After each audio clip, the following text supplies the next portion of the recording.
finally responded to Howard. You saw that? Yeah, sorry about that one. That one got covered.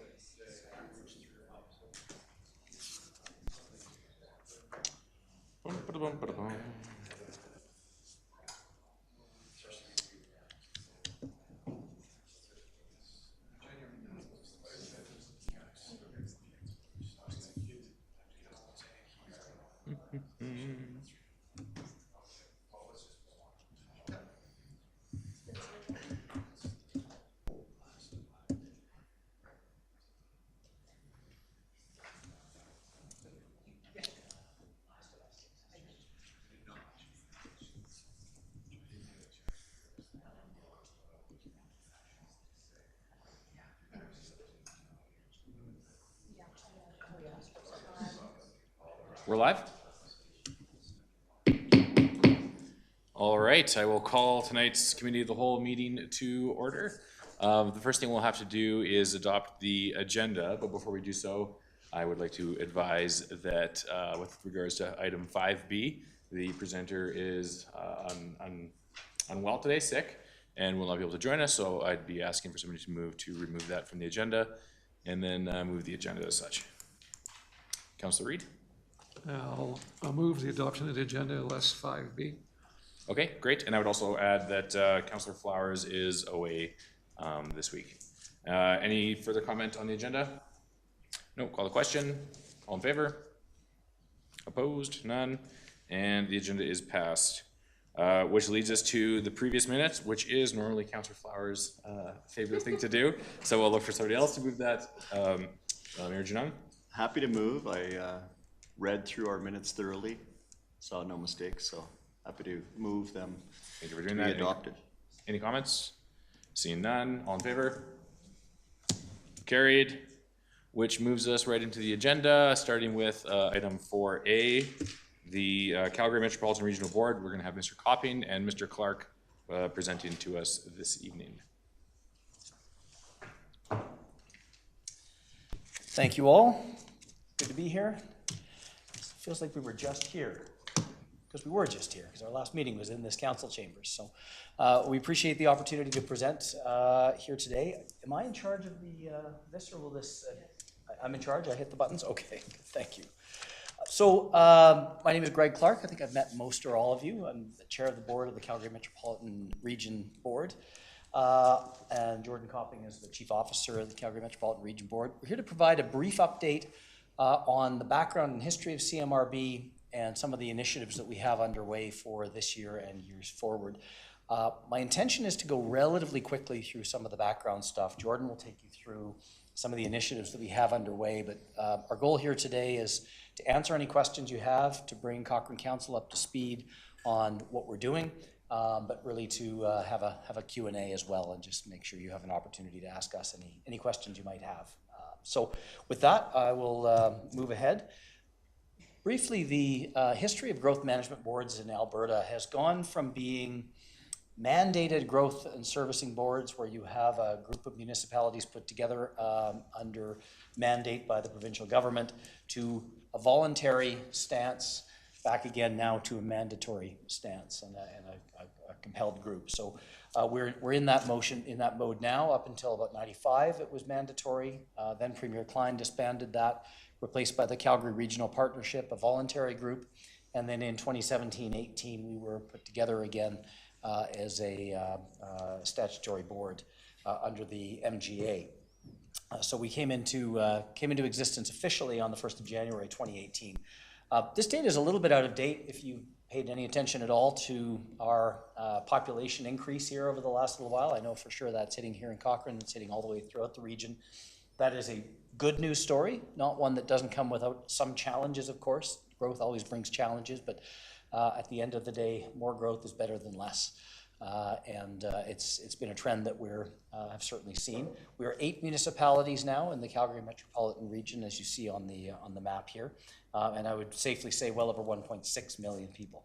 I won't read the legalese of what our mandate is, but our objective is to promote the long-term sustainability of the Calgary region. When people ask, what do I do for a living? I say, well, I chair a board that's job is to both attract the next million people, but to do so and put them in a place where we're going to save money in terms of building out where those million people live, have a more sustainable stance financially, environmentally, from a transit perspective, working collaboratively from a recreation perspective.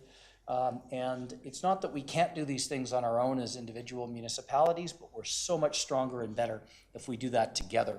The cost savings alone of, say, foregoing just one interchange is tens, if not hundreds of millions of dollars in savings. Saving land use, agricultural land use, by having some more intelligent development strategies.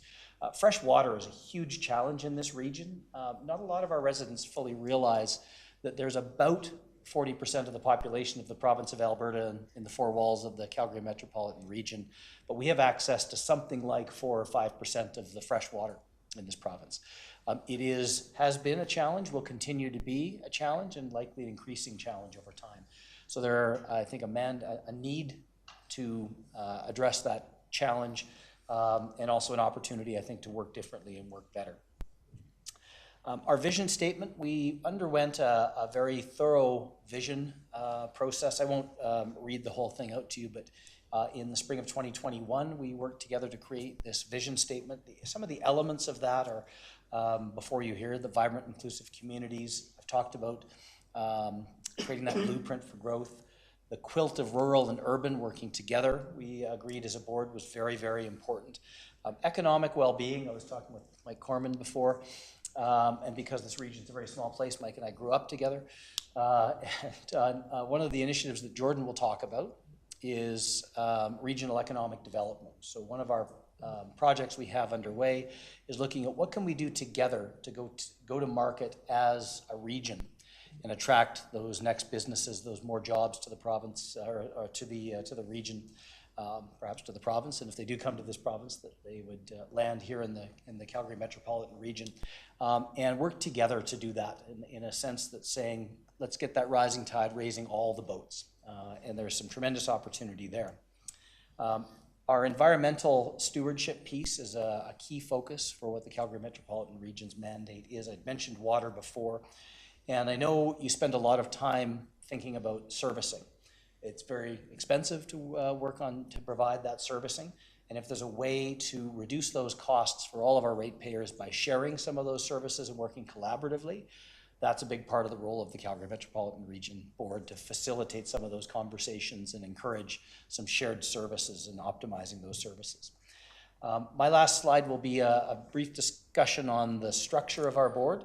We're quite a streamlined organization. So the board itself is the mayors and reeves of the 8 member municipalities. We have 2 standing committees, land use and servicing and governance, and that is supported by Jordan and our small but mighty CMRB administration team, working closely with your administration and other municipal administrations to inform the activities of the board. We at times have had more committees than this. Land use and servicing at one point were 2 different committees. It made sense at the time to combine those. We also at one point had an advocacy committee. It became pretty clear that any discussion that was happening at advocacy was going to come up to the board, and we were going to have that conversation again. So it was agreed that it made more sense for us to roll that up into the board itself.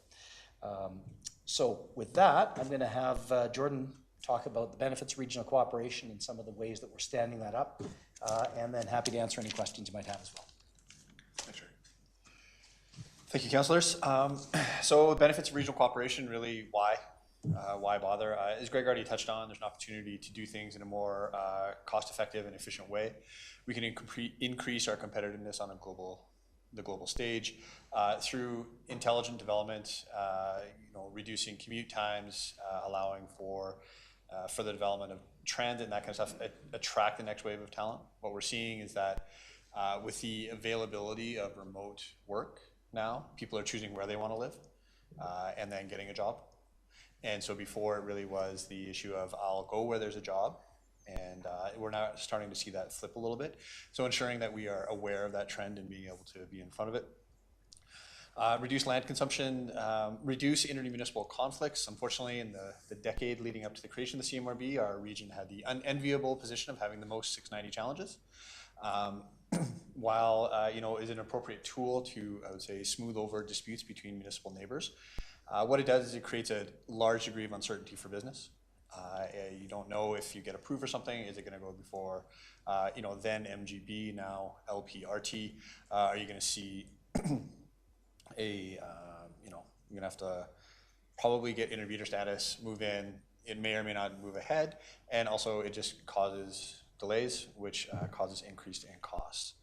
And then create greater market certainty by identifying preferred locations for growth, and we'll speak a little bit about that further on.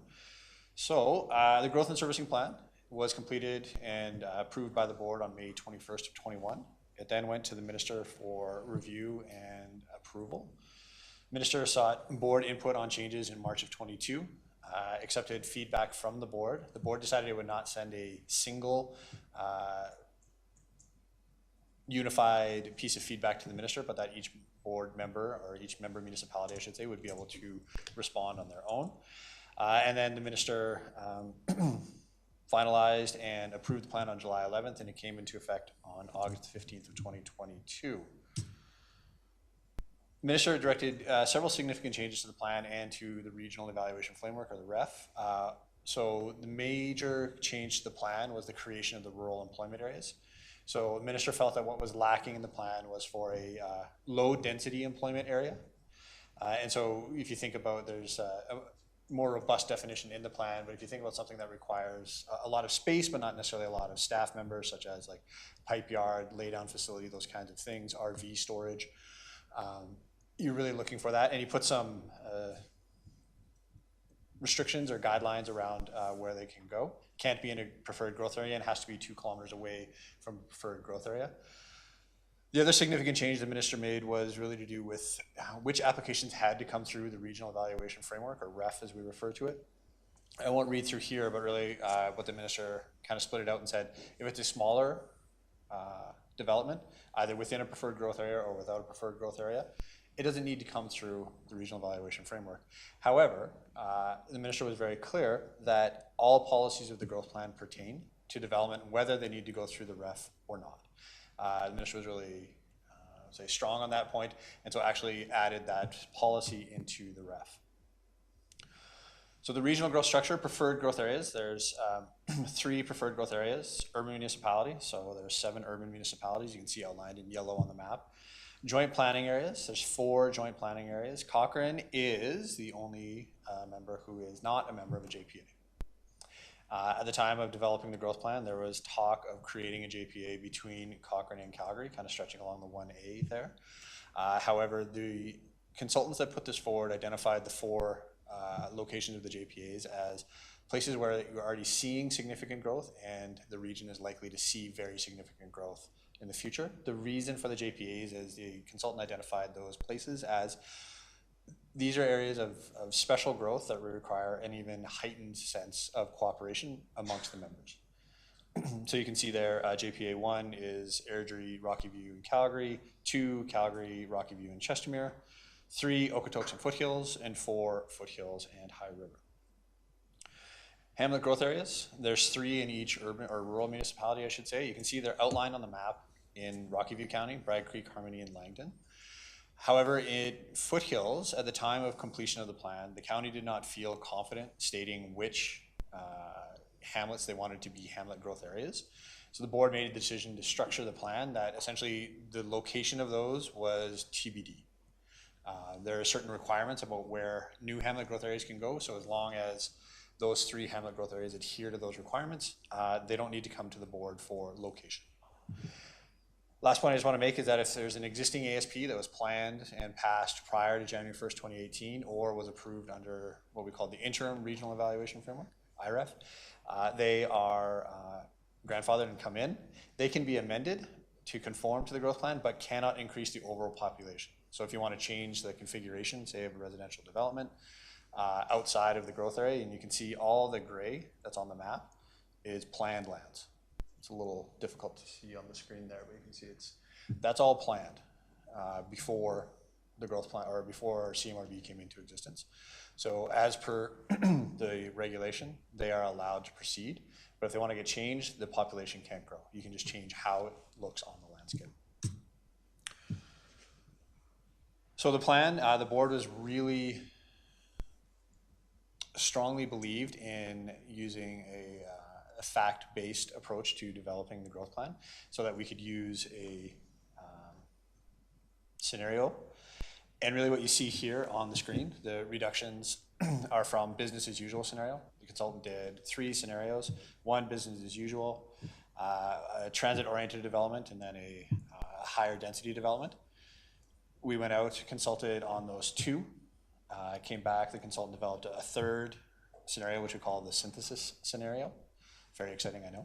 And really what it came back to is that is the plan, more or less, that the board approved to send to the minister in 2021. And these, I'd say, benefits are what you see against for what the board voted on for business as usual. The changes that the minister made to the plan have no material impact on the benefits that we see from implementing the growth plan. The servicing plan is linked directly to the growth plan. And as Greg kind of already touched on a little bit there, but it's focused on 5 areas: transportation and transit, long-term water, wastewater utilities, stormwater management, and recreation. Right now, the focus, as per the board's direction, is on the top 4. So recreation, not the, I would say, first focus of the board, not because it's not important, but as Greg mentioned, we're not a large organization. There's 5 of us. And so we get a lot of work done, but we really have to pick our battles.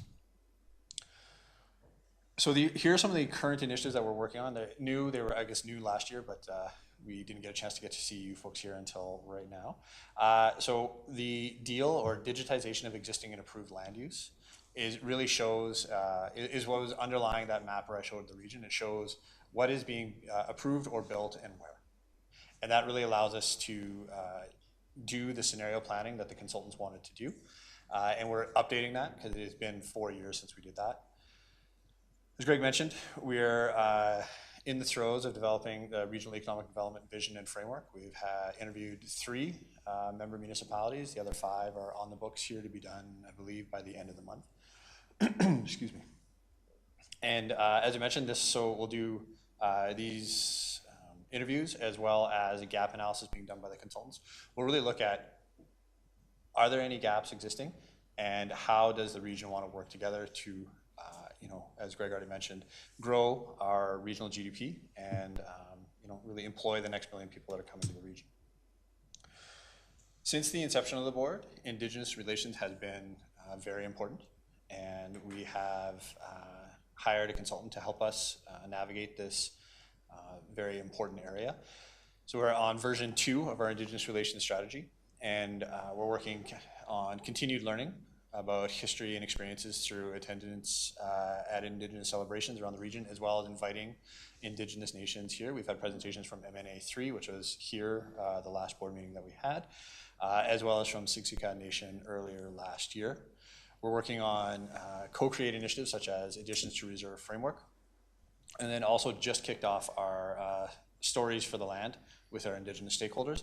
And so this is really looking at identifying certain places and working with Indigenous stakeholders to tell those stories, really with a focus on obviously the region and on building those strengthened relationships with the region and through us with the member municipalities. As Greg mentioned, the water situation in our region is unique.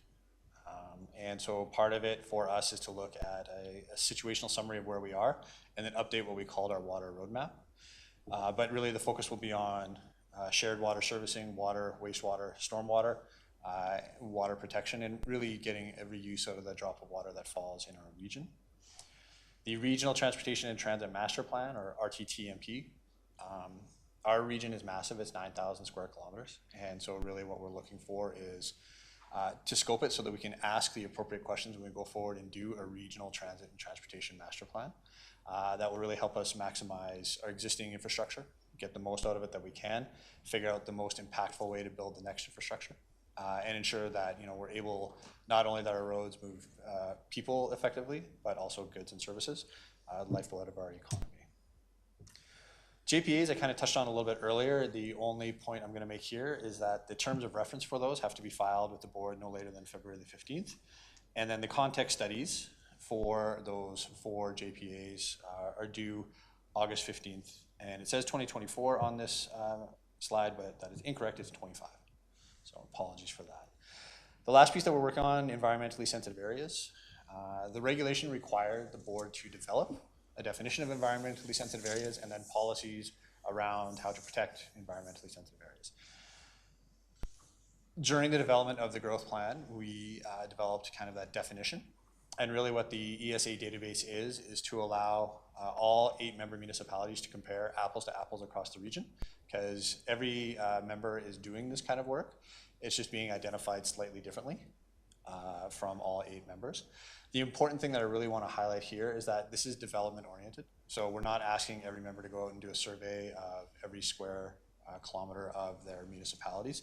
As the development's coming in, this is work that developers are going to have to do anyway. We're just asking them to talk about it with a certain nomenclature and give us the information so we can always add it to the database, and so that we get a picture of these ESAs that are regional or sub-regional in nature and stretch across municipal boundaries. I'm a visual person, so we just have it here, visual representation of all of the work that is ongoing in the region right now. This is also something that's going to inform our upcoming strategy session with the board this Friday, just as we gut check where we are and ensure that the board's priorities have remained the same since this was developed a little less than a year ago, I guess. We finalized it in June of last year. So with that, happy to answer any questions. Okay, great. Thanks for your presentation. Let's move to Councillor Reid for the first question. Sure, thank you. Thanks for the presentation. I had a ton of questions, and I probably only have the opportunity to ask 2 or 3 of them, so I'll be careful about that. I first wanted to say thank you for your work.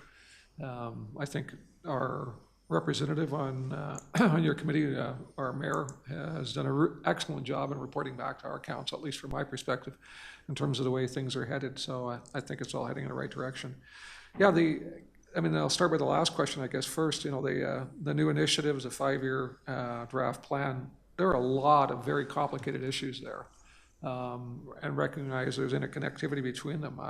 In the world of good, better, best, like, where do you focus your limited resources? Because that seems unrealistic just from somebody who knows nothing about your work and the depth of your resources available. But that's a lot of work, and they're really complicated issues. Is that realistic? Yeah. Excellent question. So one thing that I was remiss in not mentioning is we have the opportunity to work with administrations in all 8 member municipalities, and they're amazing. We would never have gotten the growth plan done without working with the administration here in Cochrane and the other member municipalities. So part of this is leveraging the expertise there. And part of it is, as I mentioned, for the water and for the RTTMP, it's scoping it appropriately. So every time we encounter a challenge or an opportunity, it's one, is this regional in nature?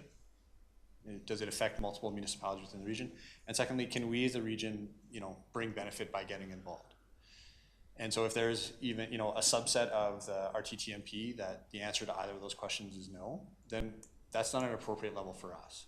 So if you think about the RTTMP, it's going to be a massive overarching document, but it's going to be done in concert with, all 8 member municipalities, Alberta Transportation, other stakeholders at the table. And as you can see, the scoping is going to take a year. The plan itself is really intended to be done in 2026. So it's a lot of work, but we're going to address kind of, if you think about those 3 or 4 corners of the project management square now, is we're really stretching out the time a bit. And that allows us to be able to get the work done concurrently with what you see else there. Fair enough. So just a supplemental to that question, if I could. So is that to suggest then that there will be an increased demand, if you will, in terms of the resources of those 8 partnering municipalities? Again, excellent question. That's something that we work with the members. So before, when developing the growth plan, because of the nature of the document, the nature of the work, all, at the time, 10 members really by default were involved. Now, as we're going forward, we're asking members, do you want to be involved, and to what degree?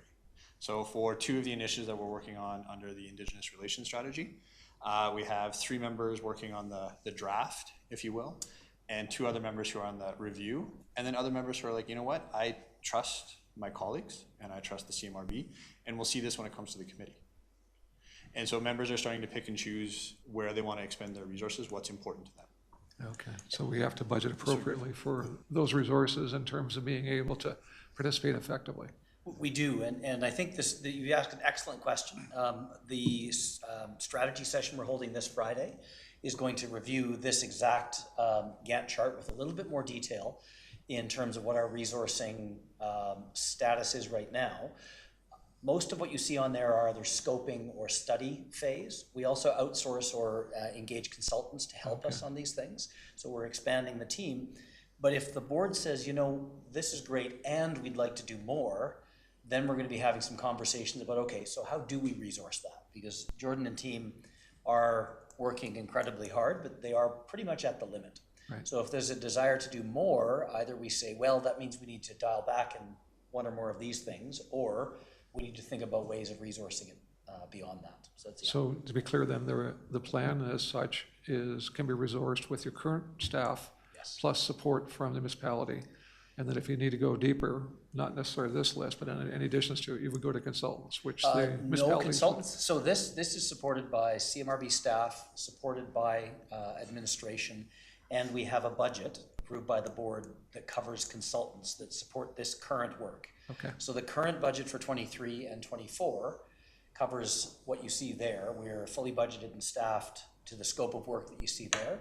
Right. But if there's a desire to do more than that, then we would need to start thinking about additional resources or scaling back on what's up there.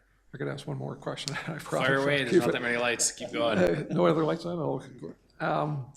So the graph on the new material impact benefits for the growth plan or the servicing plan, are there any examples of a regional economic development, or are there any current examples that you can provide us of successes or potential opportunities for successes in the immediate near future?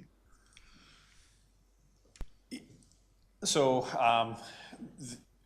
the percentages that are measured here are, just for clarity, are full build out over the next 1 million people, Right. versus business as usual.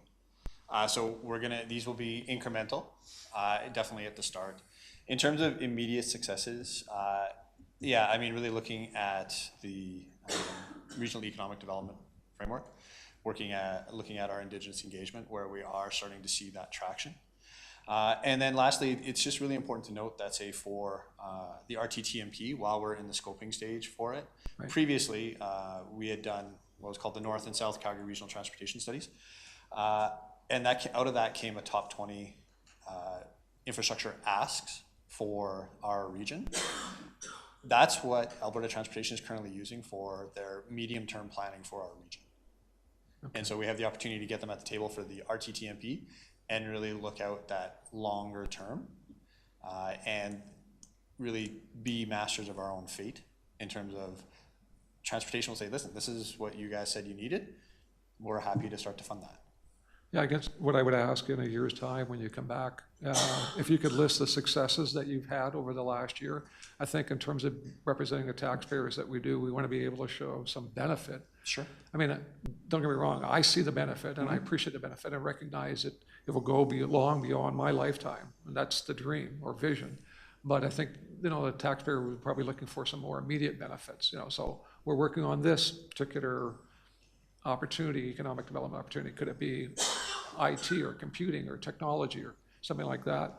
And I'm going to ask one more question then. The regional employment areas, so the minister's changes to that, I mean, just looking at it and understanding it appropriate, it sounds like there's a whole bunch of loopholes there for certain municipalities. I mean, maybe that's not politically correct to put you in that kind of position, but from an outsider, it kind of looks that way, that the minister kind of knuckled under to some pressure to be able to address or at least keep certain jurisdictions happy, and so there seems to be these loopholes in that. Do you sense that's the case, or are these so small that they're insignificant in terms of the overall scope of things?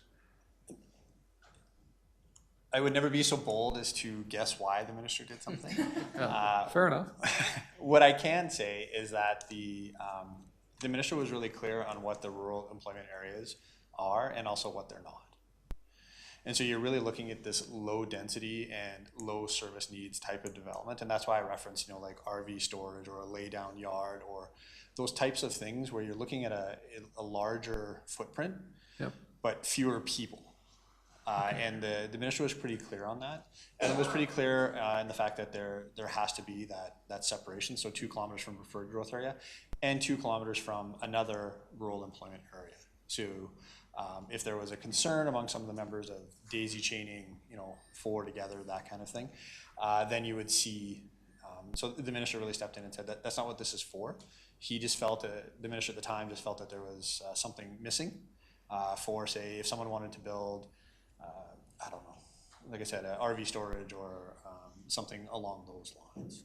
So 2 kilometers is the, Yeah, 2 kilometer setback. not a lot of difference. Okay, thank you. Okay, Councillor Wilson. Thank you, Mr. Clark, Mr. Copping. I've only got 3 questions, so relatively quick here. For current Cochrane residents, we always get the question of if CMRB is ever mentioned, it's 80% of people or more would just say, what's that? And then there might be 10% that have criticisms. For the other, I know, for the whole benefit of everybody, what benefit does CMRB provide? And I know we had some stuff on the slides there about planning related aspects, but particularly funding and advocacy. Have we seen any initial successes here for the 8 members since the board's creation? I can think of one from my time early on the servicing committee, for sure, a $50 million success, but thought you might have some examples there. I don't have the list with me, but really if you look at that top 20 list in terms of infrastructure or transportation infrastructure, I think Mayor Janung probably knows off the top of his head, but I think 4 of them are affecting Cochrane. 5. 2 of which have been funded, 1 of which has been fully funded, 1 has the study, sorry. That's what I get for speaking off the top of my head without my notes. But we are seeing that, and the province recognizes the fact that, listen, the 8-member municipalities now, they got together and we went through a very rigorous process to come up with that list. Everyone agreed on the parameters going in. We saw some people disagree on the output because maybe, I don't want to speculate, but the board then voted to say, yeah, you know what, we're going to send this list to the minister. And until we send them an updated list, this is our top infrastructure ask for the region. So it really, to me, that's a huge success. And it's a huge success for Transpo as well, because they don't have to worry about being lobbied by multiple different municipalities in the same region, where they then have to make a political calculation. So huge win. The nature of a long-range planning organization is short-term wins are a little few and far between. However, I do think that we're out of the planning stage, we're into the implementation stage, and we're going to start seeing those wins cropping up more and more. Okay, thank you. I figured I probably knew the answer to that one. This one is a question I don't know the answer to. Due to the Cochrane-Calgary 1A corridor not being listed as a JPA, does this mean it's less likely to be zoned and developed for municipal level densities uses over the upcoming decade, as opposed to if it had been listed as a JPA? I don't understand that process quite. So. If you know what I'm talking about, the Bear Spa region. Yeah, so yes and no, and I don't want to give the political answer, but if we look at the, which way, yeah. So as you can kind of see on the map there, if you look at the Highway 1A corridor, all of that land is planned under a statutory plan. It's kind of difficult to see there, but you can see it's on this screen it's quite gray, on that screen it's slightly off-white. And you can see it extends pretty far north there up to almost to Big Hill Springs Road, it looks like. The way that the regulation was structured is any statutory plans that were approved prior to January 1st of 2018 are grandfathered in. And so they can be developed exactly as they were passed. If they get opened up, if they get modified, then they have to start to conform with the growth plan. And so that's why it's not a definitive or a straight answer. If you look at JPA 1, 2, 3, and 4, there is the intent that that's where things are going to go. It is a priority growth area, and we are looking for that municipal level of density, or that urban level of density, I should say, where in each of those JPAs, 70% of all development has to be a preferred place type, which is really looking at that kind of almost mixed use, higher density type of development. As there is no JPA there kind of between Calgary and Cochrane on the 1A corridor, it doesn't allow for that. The only thing I would add is the board itself is the master of its own destiny at the end of the day.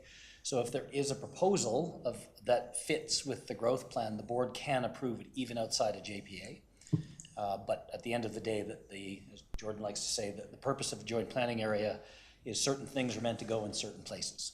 And that's where this plan is focused, that effort. Well, thank you. This council in our visioning document that we did previously, and most residents that I talked to are pretty happy with that answer. I'd say that it's likely to be less dense. The final question I had was about environmentally sensitive areas. That's something new that I've seen on the CMRB radar. In our visioning document within Cochrane, we identified some environmentally sensitive areas. Is that within the purview of the CMRB, or are we talking more about joint areas? In our case, it would be Rocky View and Cochrane for when you're listing environmentally sensitive. So definitely within the purview. As we're working on that ESA database, we'd be working with member administration that we've hired O2 Consulting to help us out with this work and build the database into essentially something that can be updated quite easily when we receive REF applications or ASPs, and be able to, as I said, kind of compare not only within a municipality but across municipalities. So let's say it's a chain of wetlands or something like that, be able to see kind of where it goes. There's no assignation of value to them. It will just be an identification. Okay, great, thank you. I was surprised to see it would be within the town boundaries. Obviously, joint planning areas, like you're talking about, like the neighboring areas make sense to me, but even within our own waterways that we're talking about, within the current town of Cochrane would be part of that. For sure, yeah. Okay, well, thanks very much. Thank you. Okay, Councilor McFadden. Yeah, thank you very much. Gentlemen, it's great to see you, and I think I haven't had a chance to see you in person since the minister approved the plan, which was a long time coming and something to celebrate. And I know I'm late on that, but I think it's a great step forward for responsible planning. Of all of kind of the things you highlighted tonight, I just wanted to drill down on the key points and the benefits to the regional plan that I've always appreciated, is that there's already 1.5 million people living here. We safely expect another 1 million people are going to locate here. How do we work together to bring those people into play? And a huge factor there is, of course, what you identified is there's 40% of the people in the province live in our region, and we only have access to 4% of the water, which means we have to approach how we use our water from a value perspective and very strategic. And that's not often, and as you identified, it's not something that the public is generally aware of, but it's a really hardcore reality for the future of our residents in this part of the province. And of course, you know, climate change, whatever your approach is to that, we are seeing real impacts in how we're having to plan. So that's always been an important part of the regional planning aspect, and I appreciate you highlighting that. And so my question, I kind of had two, and I don't know if the strategic session for this month has happened already, or it's upcoming? Friday. What are kind of, you know, your priorities? Are going to be discussion points on that? The mayor does give us good updates, but might get a preview of that. But my big question is, as I saw identified in your report, one of the things you're looking to deal with in 23 is the regional water strategy. And so what is the outcome that we're trying to deliver out of that? What's that going to mean, you know, for the region and more particularly in the Cochrane context? So since the board has approved that charter, we've been actively seeking a consultant that can help us with that. Again, back to limited resources, and also none of us are water experts. It's really niche to look at something in terms of how you use water on a regional and holistic basis. It's really hard to find someone that actually does that. We feel that we found someone, and we're hopeful that we'll be able to convince them to come and help us out as we scope out this work, because exactly what you said, it's incredibly important. It's also really big. And so we need to figure out exactly what is the biggest ROI for us as a region when we start to play in this. So part of it will definitely be, you know, not only joint, you know, or shared water and wastewater servicing, and I know that Cochrane's already, you know, working on those areas, but also looking at, you know, stormwater use and reuse. We're going to have to start to look how we use water in our region in a much different way. We have had conversations with the province on this, and I understand the province's, I would say, reluctance or risk assessment is that if we allow, you know, stormwater to be used for something, What if someone gets sick? What if there's, you know, some type of antigen or contaminant in that water? We also have to start to balance off, like, okay, well, if you're using it to water golf courses at night, what's the risk? And really, we need to start to weigh that out, because it's not only an Alberta environment and protected areas issue, Alberta Health gets involved, right? And so it's starting to walk them through that because, as Greg already mentioned, our part of the province is a bit unique in the fact of we have the most people and, you know, access to a really limited amount of fresh water on the surface here. So how we're going to tackle that is really important so that we don't go down a rabbit hole that doesn't get us a lot of value, because there's a lot of opportunities for that in water. Do we need to measure every drop of water in the region to know how to conserve it? No, we don't. But some of the, I'd say, consultants and really technical people, that's their focus. So we need to be able to level that up to a regional basis and really look at how to work together in order to get that, you know, not only efficiency on infrastructure, but also on water conservation, water use, water reuse, all those pieces of the puzzle.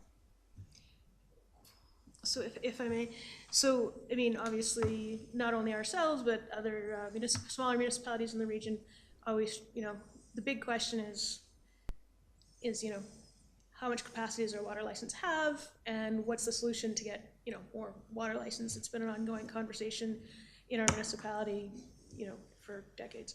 And it's the big constraint. So I get that the point of the strategy is to kind of get an understanding of what's going on and to develop that knowledge capacity, I guess, within the organization. But what's like the end goal? Is it going to be that, you know, all the municipalities, are we going to end the time where we're all trying to get our own licenses, or are we moving to a joint servicing, or what's the vision there, or is it just a knowledge base at this point? So not just knowledge. I would say the end goal, and I don't want to prejudge what the end goal is, but to me, the end goal would be, what is the best way to most efficiently and effectively use the water in the region? So right now we have issues with appurtenance, so where water can be used. And so it starts to make things inefficient in how we move water around the region. So is the end goal a regional or sub-regional water commission or water utility? I don't want to prejudge that, because I don't know if that's the best way to make sure that we have enough water for the next million people that are coming, both through, you know, efficient use of infrastructure, water, or, you know, irrigation restrictions. Is there a way to help level that up, right? Most municipalities in the region have irrigation restriction. One doesn't. So how do we start to level that playing field so that everybody, you know, when they're watering a lawn in the summer, I used to live in Cochrane, right? And it was whatever day it was, I was allowed to water between, you know, 7 p.m. or 7 a.m. kind of thing. And those kinds of things, it sounds small, but on a regional basis, you really start to conserve the water, especially when our water flow is at the lowest. So to me, it's not just knowledge, it is actually an action plan forward, but I don't want to prejudge what that looks like, because this isn't my area of expertise, and it's not the area of expertise for anyone on our team. That's why we're taking the time to find a consultant that can actually help us out with this. Okay, yeah, thanks for the clarity. My hope out of that is that we're finally going to get to the point to be able to deliberately deal with large-scale strategic solutions, as opposed to individual municipalities almost competing against each other to find solutions. So that's my hope out of the process. So one more question, if you may. So you mentioned environmentally sensitive lands and the identification of that, and that always sounds, you know, that always sounds good. Everybody's, you know, for that. But can you define what that actually means, like in identifying those lands? Because there's probably kind of a wishful thinking of what that might actually mean and what it actually means, and then what's the so what of it in our context. So part of the development of the definition and then the policies around it are because it is required under the regulation. When we first went through the regulation, we saw environmentally sensitive areas, and then I went and looked, and the province doesn't define it. So like, hooray, now we get to decide that. So yes, a win in one way, we get to decide that, but also great, now we have to decide that. Right now, it's just really, we are in that, I would say, knowledge gathering phase, because we can't compare apples to apples. I think back when we did, 2018, 2019, we started doing studies in water in the region. We couldn't even compare per capita water use across the region because we had 3 different systems for measuring it, like styles. Some people included this, but not that. Other municipalities included that, but not this. And so it's really starting to get that baseline, so we can actually have that basic understanding of where we are. But right now, the ESA database, there's no value being assigned to anything, and there's no, oh, well, this is, high value, therefore something must be done, whatever that is. It's just really making that knowledge available to the board, so then the board can make that decision. Maybe we'll come back and we'll realize that everything is okay. I doubt that. But we're not prejudging what that looks like right now. Because also that tends to skew how people participate. If it's, oh, well, I'm really worried that, this part of our municipality is all going to be designated as, highly valuable ESAs and we won't be able to do anything with it. So do you know what I mean? So versus this is just information gathering so we can compare across the region. Because right now we can't exactly do that. So it's about kind of getting a standardized language. And so it's gonna, is this, and correct me if I'm wrong here, so it's gonna, wetlands of the right classification, riparian areas, slopes, native fescues, those type of things, or am I off track? Yeah, so I don't have it off the top of my head, and I don't want to misspeak and give you incorrect information, but there's essentially 6 headings that are outlined in the growth plan for the definition of it. We did a background study on it, and then the board subsequently unanimously approved it. And so that's really where we're going to be categorizing these things, and part of it is that, say, in Cochrane, they could be categorizing something that's, someone else is doing as a riparian area as a wetland. I'm making up examples, so don't quote me on this. And so it's just making sure that we can actually compare and say, oh, okay, so when we say riparian area, this is what we mean. And when we say wetland, this is what we mean. And it's a desktop exercise. There's no need for people to be out in the field because it's really just, okay, for most of the municipalities, well, for all the municipalities in the developed areas, they have all this data. It's just in slightly different forms in 8 different municipalities. And so it's normalizing that data so that we can compare and have a conversation about it and then decide what to do. Okay. All right, yeah, thanks for the clarification. I really appreciate it. Thank you. Councillor Fadego. Thanks for the presentation. I only have one question. Is there any strategies or conversation being talked about around with the board as we go into an upcoming provincial election? Is there anything to kind of keep the continuity and the momentum going of the board with your key areas especially? You go ahead. Sure. I think we have a really clear work plan, and I think we'll continue working those, and that timeline is really independent of the provincial election. As we've talked about, regional planning is a long-term endeavor, so we anticipate that work continuing. We're also aware that there's almost certainly going to be a provincial election this spring, and we have to work with the minister. The minister, in her mandate letter from the Premier, has a line item to review the operation of regional growth boards, which are the Calgary Metropolitan and the Edmonton Metropolitan Region Board. Jordan and I are meeting with the minister later this month. We've been in fairly frequent contact with the Ministry of Municipal Affairs to just understand what that review is. So we're aware of that dynamic, but to date it really hasn't impacted our work. We don't hopefully anticipate that it would have much of a direct impact, but I think we've done, Jordan and team in particular, did a very good job of staying connected with the department and do what I can at my level to stay connected with the minister as well, just to make sure we're aligned in what we're doing and what the provincial government may want us to be doing. Perfect. Yeah, I'm sure that's probably a question on many residents' mind is that, if you do all this work and then all of a sudden, depending on who ends up winning an election, does it change? Does it alter your plans? Do they all go back to the drawing board? I mean, who knows, right? I mean, that's a different side. Yeah, we're I think one of many that are in, I think everyone is curious on, the elections happen and governments either change or don't, and ministers either change or don't, and they may or may not have different perspectives. I'm very confident in the plan we have. If the minister or a new government would decide that they want to do something different, of course, we'll work with them. But I think the plan that we have is very sound, and the work plan that we have supporting that is sound, and I think delivers a lot of value short and long term. And I'm hopeful / confident that we can work with any minister or government on that to take this forward. Perfect. I have just one more quick question. How much advocacy is still being done from the board when it comes to heavy rail, obviously commuter train? We did have a presentation from the Calgary Airport Banff Rail group. There was some varying perspectives shared from the board in reaction to that that one. And so, you know, the Land Use and Servicing Committee is aware of that, and if there's, the board is yet to agree on a specific advocacy ask in that area, but it's certainly been a topic before the board. I don't know if there's anything you want to add on that. It's just the, I would say, mass transit initiatives such as that, others, you know, the Calgary to Edmonton high-speed rail initiative, those kinds of things, are all, I would say, projects that we're taking into consideration as we do the scoping for the RTTMP. So, you know, what does that look like to make sure, you know, if it does or does not happen, and are we able to accommodate that? And really, what does that look like? How many cars does it take off the road? At the end of the day, we want to make sure that, you know, from an economic development perspective, businesses are locating in our region because they know that they have, you know, fast, efficient movement of goods and services.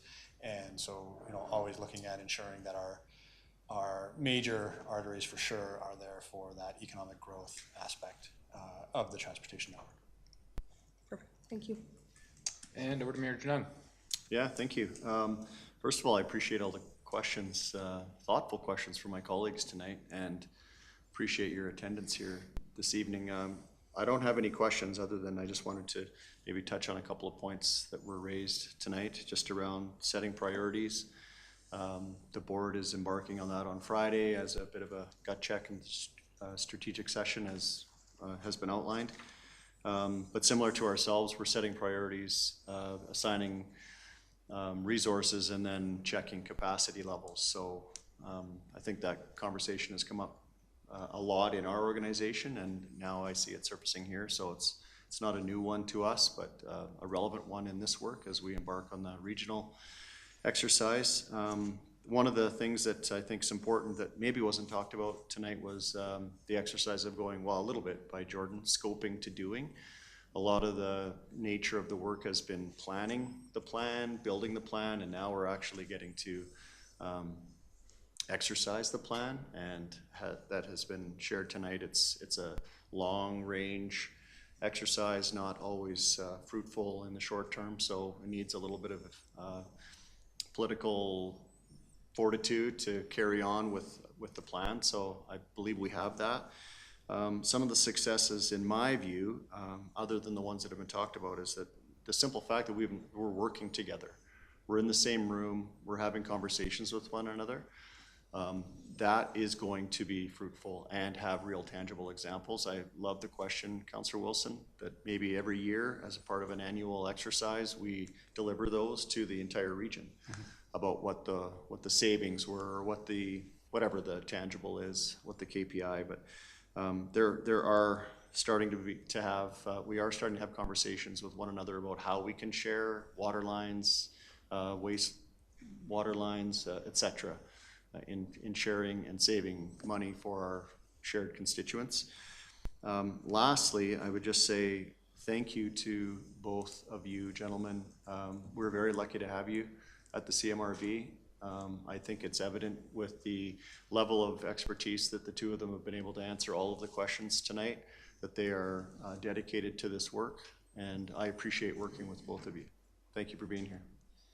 Thank you very much. I'd say that feeling is mutual, and very much appreciate questions. I don't think we've had a presentation yet where we had pretty much every single councillor ask a question. No, not yet. It's pretty good. So, yeah, we do appreciate the questions and the engagement, and we look forward to staying in touch. And feel free to reach out directly if you'd like, or through the mayor if you have any questions. We're always happy to talk.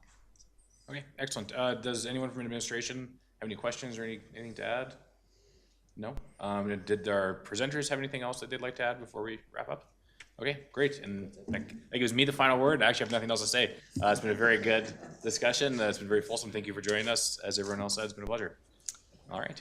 Thank you very much.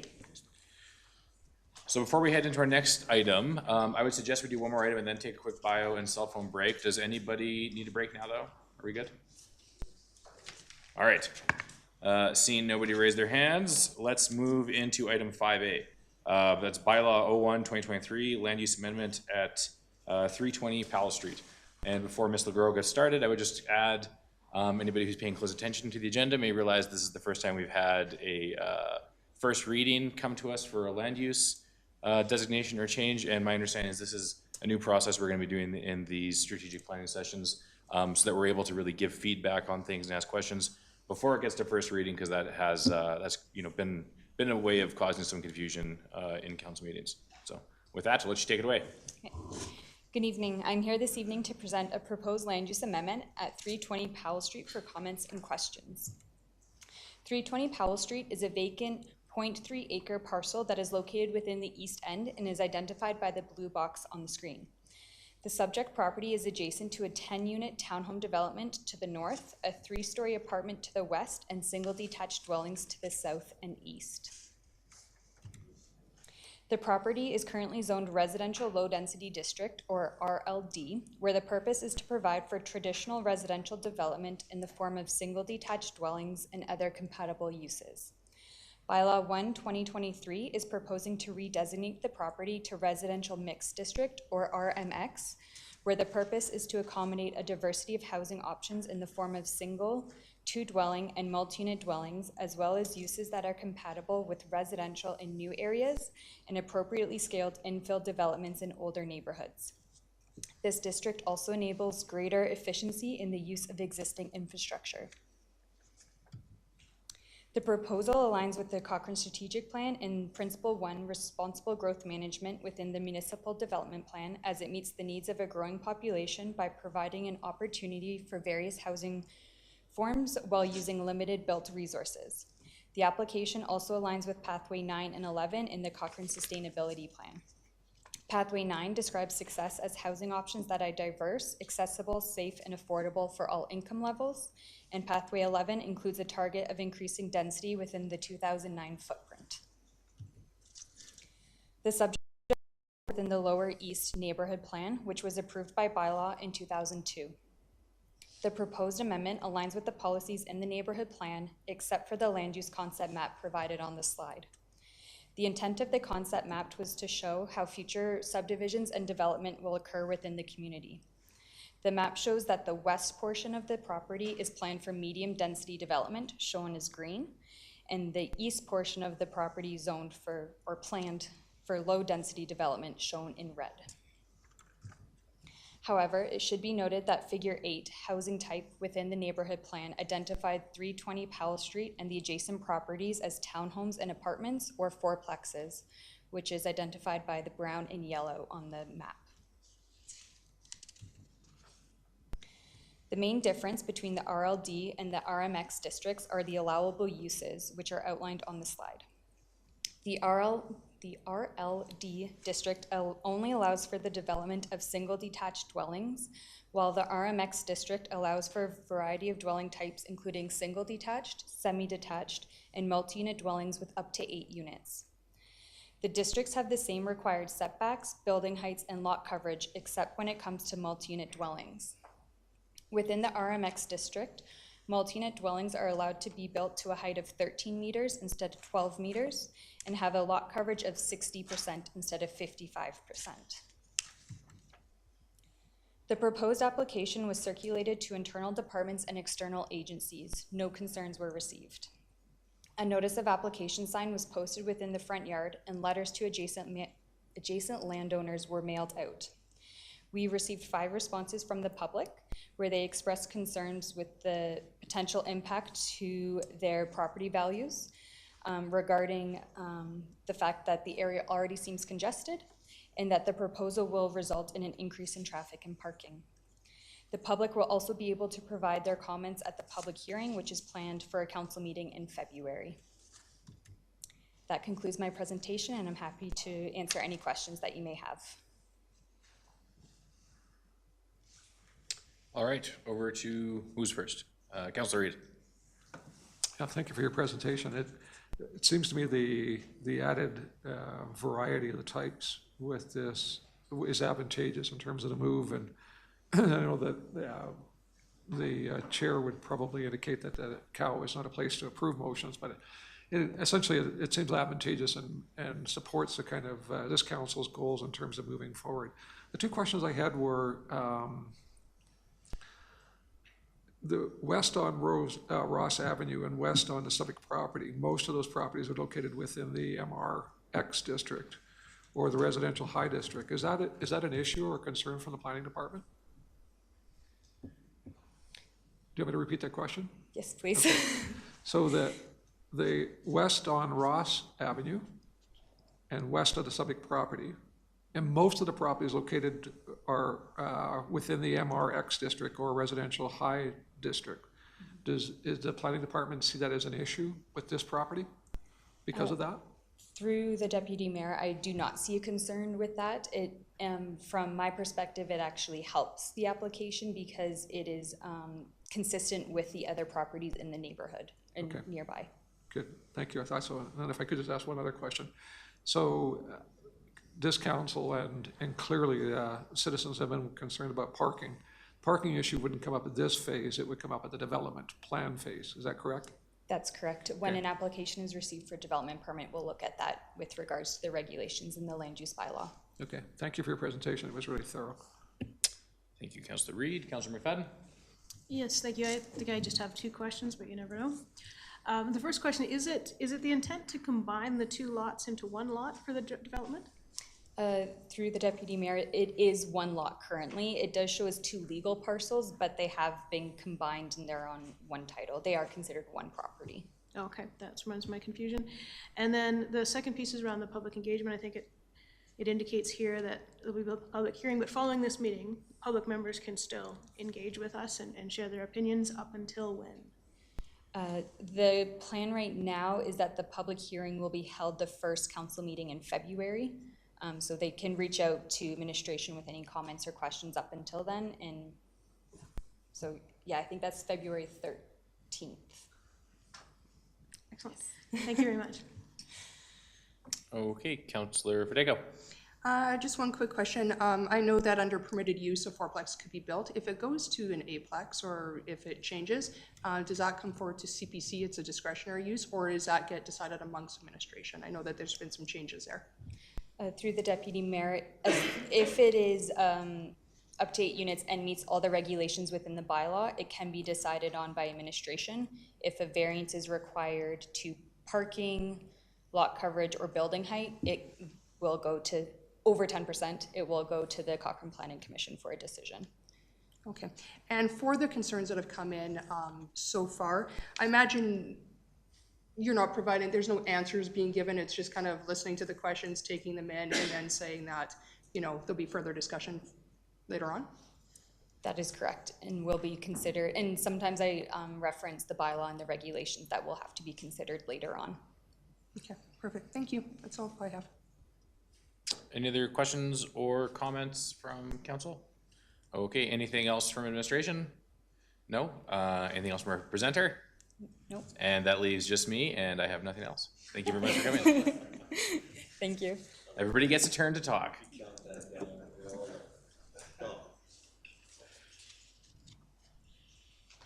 All right, should we take a quick, let's say 5-minute break and then return with only 2 items left on the agenda? Okay, so we will be back at, let's just make it easy and say 6:40, 8-minute break. 7 minutes now, still 6:40 though. You're burning up our break. Oh,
We are live, so let's just get right back into it.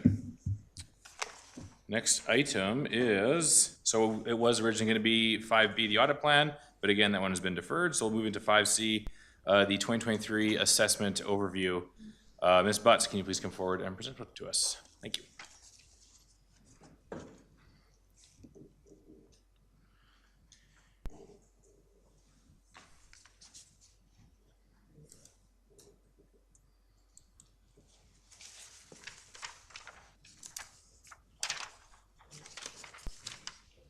Okay, good evening, Deputy Mayor Nagel, Mayor Janungan, council members. I'm pleased to be here tonight to present the 2023 assessment overview. I'd first like to thank my team who did a great job preparing the assessments, Ryan Lodemeyer, Ryan Brooks, and we have a new addition, Brooke Chambers, so she helped us wrap it all, and Tanya Popowell and Michelle King, of course, always gets our notices out on time, so I just want to say thanks to the team for that. So we'll get right into the assessment overview. So 2 important dates when we're talking about assessment is the valuation dated July 1st, 2022 this year based on market conditions as of July 1st of that assessment year.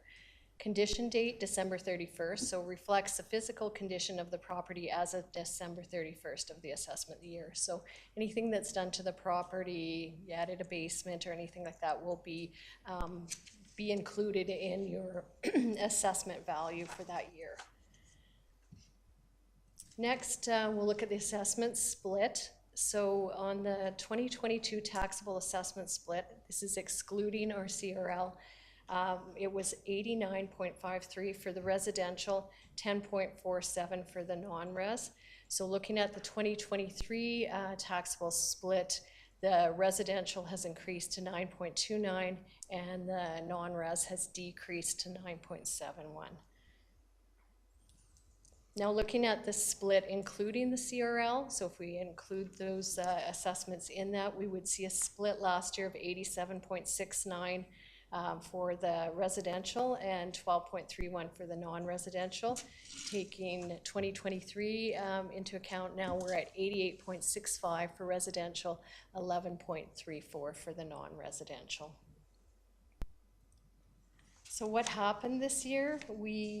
Residential average assessment has increased 13%. So it's 561.2. Last year it was 495.7. Townhomes duplex average assessment now is 410.300, which is a 14% increase from last year's value, 357.400. Condominiums average assessment 289.7, which last year was 261. Our growth came in at 3.16% this year. Non-residential shifts, our commercial assessments have went up approximately 5%, industrial 6% this year. So the taxes, so Alberta Municipal Affairs provincial education requisition will be determined in April and provided to us to collect approximately 34% of the tax levy on behalf of the province for education, and then the 1% will be for the Rocky View Foundation. So once we get the requisitions from the province, then the tax rate will change to levy the 35 million for the municipal budget, plus whatever's requested from the requisitions from the province and the Rocky View Foundation. And then the tax rates will be determined, and then they will be set in May. So info for residents, so all our assessments can be found on the website at cochrane.ca assessment. So there's a property viewer, you can put your address in and you can see the details of your property. We'll be advertising it in the paper. We have a review period January 20th to March 31st, so you can call call us and discuss your assessment. We'll send you comparables if you need to see some comparables for your sales. Notices will be mailed this Friday, January 20th, and you can, like I say, you can contact assessment at cochrane.ca, or you can give us a call and we'll be able to review your assessment details and the changes with you. So that concludes my presentation. If you have any questions. be happy to answer them. Thank you. Councilor Fidego? Just have one, are you anticipating, I mean, I'm sure that most residents realize that the values of homes have climbed quite significantly over the past year, but are you anticipating hearing from more people than normal just with economic times, or are you kind of thinking it might be status quo and people are kind of prepared for this? Through Deputy Mayor Nagel to Councilor Fidego. I think that a lot of people are aware of how the property values have increased this year. It's pretty much provincially the increase. I think the last report out for this month was still saying around 17%. So that has been a big shift. I think we probably will have increased volume of calls. So, but we're happy to answer any questions, you know, go out for visits. Thing to keep in mind too is with the change in assessment value, that doesn't mean you're gonna have a 13% tax increase. It's all relative. So if you're at the typical increase, you're gonna see the change, the budgetary change that we've set, right, like as council has set. Plus, when the province numbers comes in, that'll make a difference to what they've requisitioned on what the tax rates will be determined in the end. Perfect, that's all I have, thank you. Thanks. Mayor John? Yeah, thank you. Appreciate the report tonight. Would you mind, please, to go back to the slide of the non-res increase? Yeah, 5%. I was trying to take notes and you flipped on. So not to stick on this, but I just wanted to quantify this as, so this means the residential, the value of the residential portion of our community has grown at 13%, and the commercial in this case say 5%. So that doesn't mean we're adding 13% more homes than we are businesses. It's that the value of even the existing ones that we had last year are to this change now. So as we, and I guess where I'm going with this is that as we strive to have this tax split of a certain target, as we're getting there, it's harder and harder for us to get there because some of the values are changing outside of our control. Would that be a fair way of? Through Deputy Mayor to Mayor Janung. Yeah, so with the commercial change, it's been a little bit of both. So we've had some commercial growth, but we've had a lot of residential growth. So the residential growth is still kind of offsetting the non-residential growth. The change in values for non-residential have started to change. You know, we've started to see sales for the non-residential properties and that, so that, you know, will definitely increase the assessments, you know, if they've increased. But the split, yeah, we're still a bit struggling with the non-res portion of what's you know, what we're bringing here and having built. So you know, for example, you build say a grocery store and it's worth, you know, $7 or $8 million, but we could be building residential homes that are $7 and $8 million, and so that base keeps going up, and it's just trying to kind of find that balance right in between. So yeah. Okay, thank you. I just wanted to make sure I was understanding that correctly. Secondary to what Councillor Fidego was touching on, and that's communications to our residents. And you did touch on it in your presentation that this doesn't mean, well, I guess in the answer to that question, that doesn't mean that taxes are going up 13%, but can we be quite deliberate in our communication around that piece? That seems, at least from my perspective, the emails that I get around this time of year are mistaking that as you guys have just approved this budget and now this assessment's happening, and together that's going to drive me out of Cochrane. I just want to be clear that we're maybe leading with that as our communication strategy. That right. So, and I think we as council can help with that narrative as well. For sure, yeah, it's finding that balance of, you know, the assessments did go up overall, like our total base went up, so you've got more, as Catherine would say, in the pie, right, to divide it up, so it will be divided up differently, but that doesn't mean that you're getting a 13% plus a 3%, you know, and now you're looking at a 16% increase, right? Last question, if I may, Mr. Chair. There's a note in our package around the 3.25% that was estimated in the budget as our growth, target, I guess, for budgeting purposes, the 3.16, and maybe you can't answer this tonight, but it would be a supplementary question to administration in the future around what impact does that have on our budgeting process. Great, okay. I don't know. Yeah, sorry, just to jump in there, yes, thank you for the question, Mayor. We can take that away and address that. Okay, thank you. Okay, over to Councilor McFadden. Thank you very much. Thank you, Mr. Mayor, for addressing, when it comes to assessment, we can always predict how these conversations go this time of year. And has been highlighted, and you did a good job, it's like, what? You're raising my taxes in the budget of this, and now my assessment's gone up this, and now you're making me pay. And that conversation happens every year on schedule. And I know we're kind of preparing for it, but maybe a request to build into this year's budget for next year is if we can plan a better communication strategy around this. I know at one point I was looking a couple years ago now, Airdrie had a really great little video of how do my taxes work and the assessment and just a nice little explainer piece. And I don't know if we could borrow theirs, but if we could find a better communication tool, I think that would be helpful. Overall, this is great news, and I appreciate your reports, very thorough as always. My thoughts were, again, continuing off of something that the mayor brought up. He'd highlighted the split, and I think I wrote down we're about an 89-11 split. And it's just, I think, a question to administration. Strategically, over the years, we've talked about trying to get a different split, whether that's 80-20 or even an improvement of 85-15.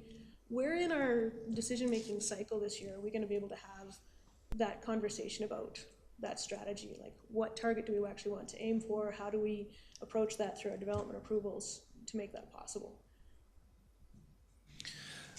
Thank you, Councilor McFadden. Through the chair, yes, so this has certainly been a highlighted topic of interest of council, and one that we're happy to have a conversation about.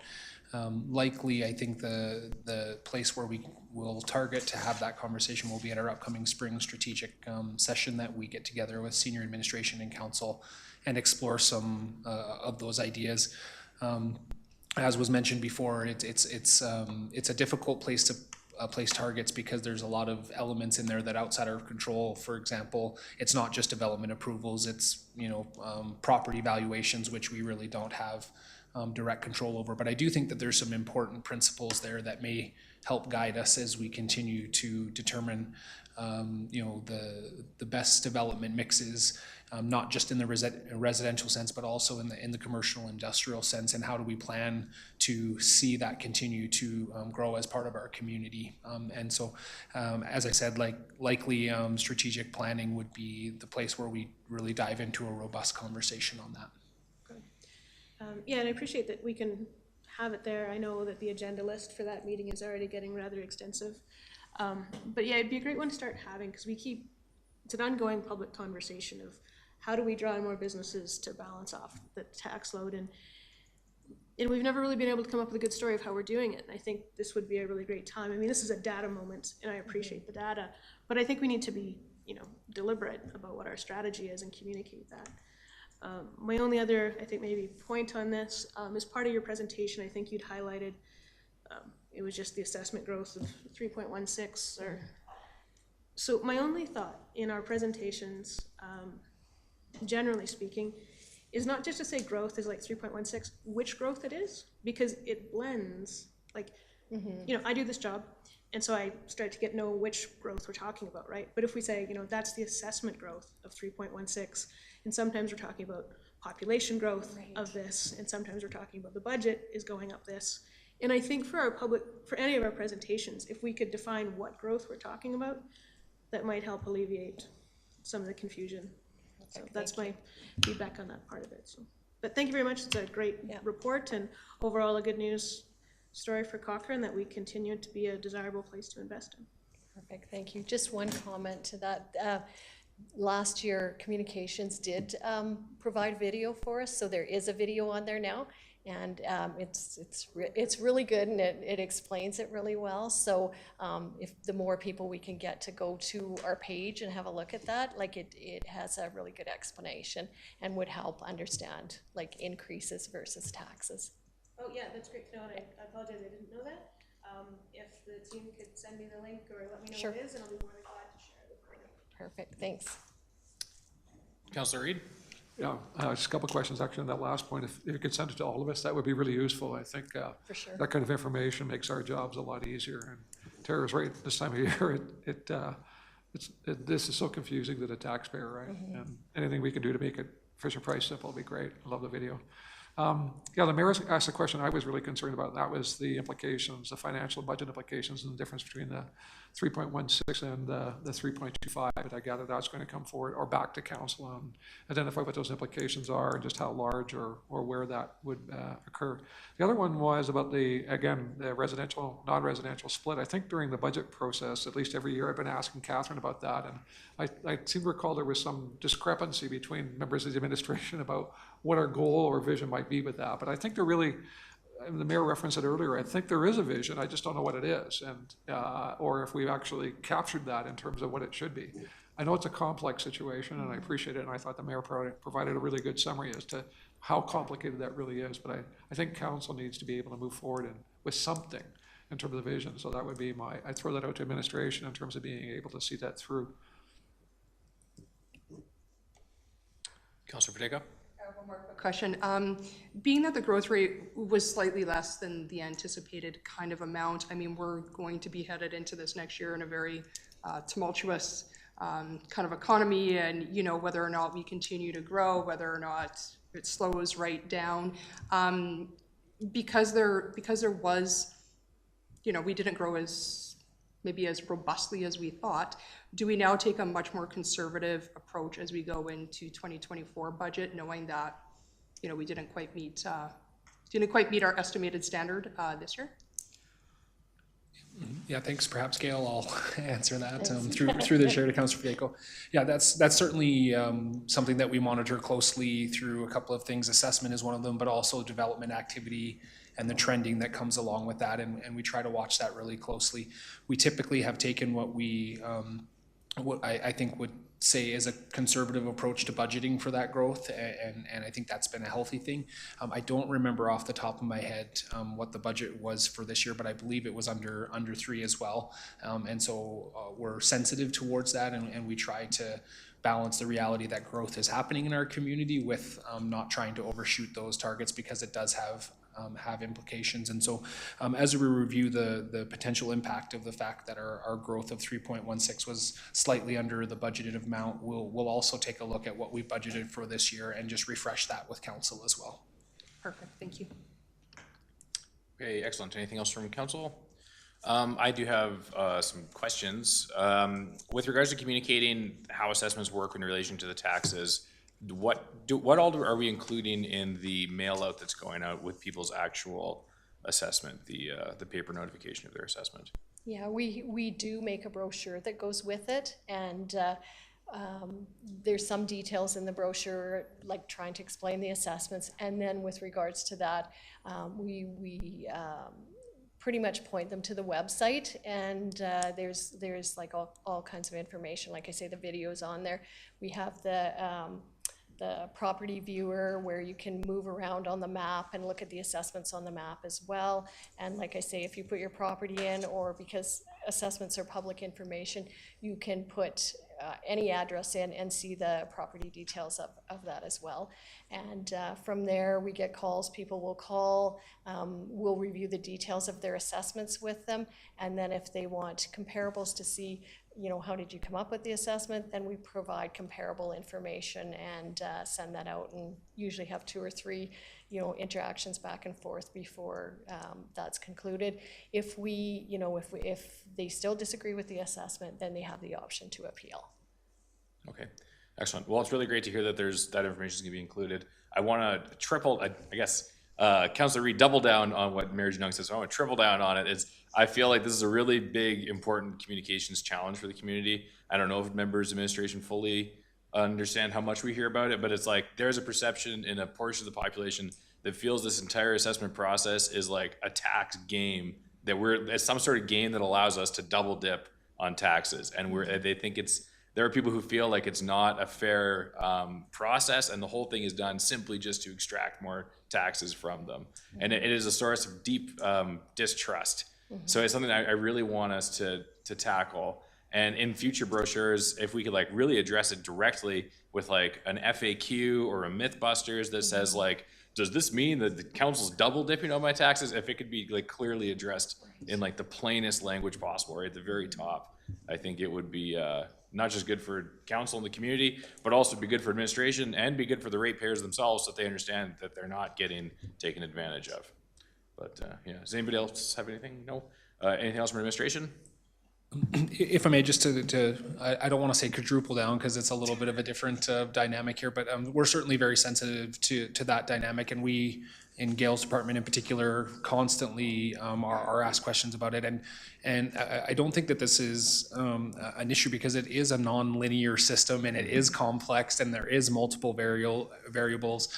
And so I think to be expected that there are going to be people who don't interact with that very often that struggle to kind of see how that impacts them as part of it. And so I think it's a shared interest there, and it is a challenge every single year to try and help people understand how assessment works. And so when people don't understand how a system works, it's easy, like you said, to have some concerns about, like you said, whether it's trust or whatever comes along with that. And so we will be active in trying to support the greatest possible understanding, because I think that's the way we can diffuse that as much as possible. Thank you. Okay, anything else from the presenter, Ms. Butts? Yeah, just one last comment, I guess I overlooked saying it, is that Alberta Land Titles has been 4 months, they're currently 4 months behind in processing the land titles. So there will be probably a fair amount of people who have purchased their property which will not get an assessment notice because they're not on title. So if and we've tried to communicate that as much as possible, but it is public, so you can go online, they can call us or whatever, but at the time of mailing, who's ever on title is the person that will actually get the notice. And there will be times, because they're so far behind, that the whole process will go through and a person may not receive a notice, right, if they're not on title. Okay, thanks for adding that. All right, sorry, over to Mayor Jung. Yeah, just further to that, are we communicating that? Yes. But so like obviously you can't mail that, right? Well, we're trying to communicate it. We do have it in our communications. We do have it listed first on our website too, to, if you land titles are delayed. It's common across the province. So City of Calgary's saying it, everybody's saying it. So I think it's out there for people. I think when you're going through your transactions too with real estate lawyers, everything that's getting relayed to as well, that they are behind. So for sure, go on the website, give us a call, whatever, we're happy to answer any questions. Yeah, I just think that's an important addition to the conversation, that maybe we can help with our networks too, and sharing that message that, hey, new to Cochrane, maybe you didn't even get your assessment. Right. It still applies. Right. And yeah, okay. Thank you for that update. All right, excellent. Thank you. Perfect. Thank you. And that brings us to our last item on the agenda. Item 5D, the Budget Process Task Force. The discussion shall be led by Mr. Mike Dercott. Thank you, Mr. Chair. As you'll note, Ms. Van Kijmpema is not available tonight, so I'm pleased to lead the conversation on the proposed budget process task force. I will just make a few brief comments and then I think pass it to council for feedback, comments, or questions. Just a quick refresher of what's brought us to this piece is, as we went through the budget process, there was a number of notations around questions or concerns related to the budget process and how council interacted with and was presented with the budget information, which I believe was the main driver of bringing forward the idea of creating a conversation to review, assess, and then potentially address those concerns through some changing process pieces. that would be part of that. This initially was brought forward to council to confirm interest at I believe it was the December 5th committee meeting when the budget was considered there as well. And there was, I think, some clear support for the opportunity to have this conversation, which I think at that point administration expressed that we believe this is also an opportunity to have a deliberate and open and thoughtful conversation about this.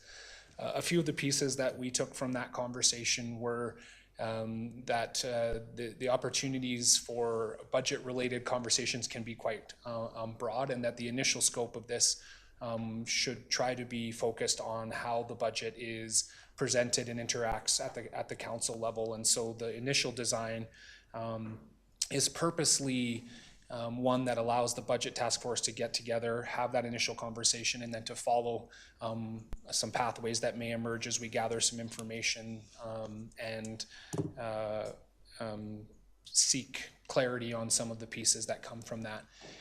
This is mostly intended to be an internal review at this point of those processes. And from the conversation, there was some talk about whether or not this was an opportunity for public engagement.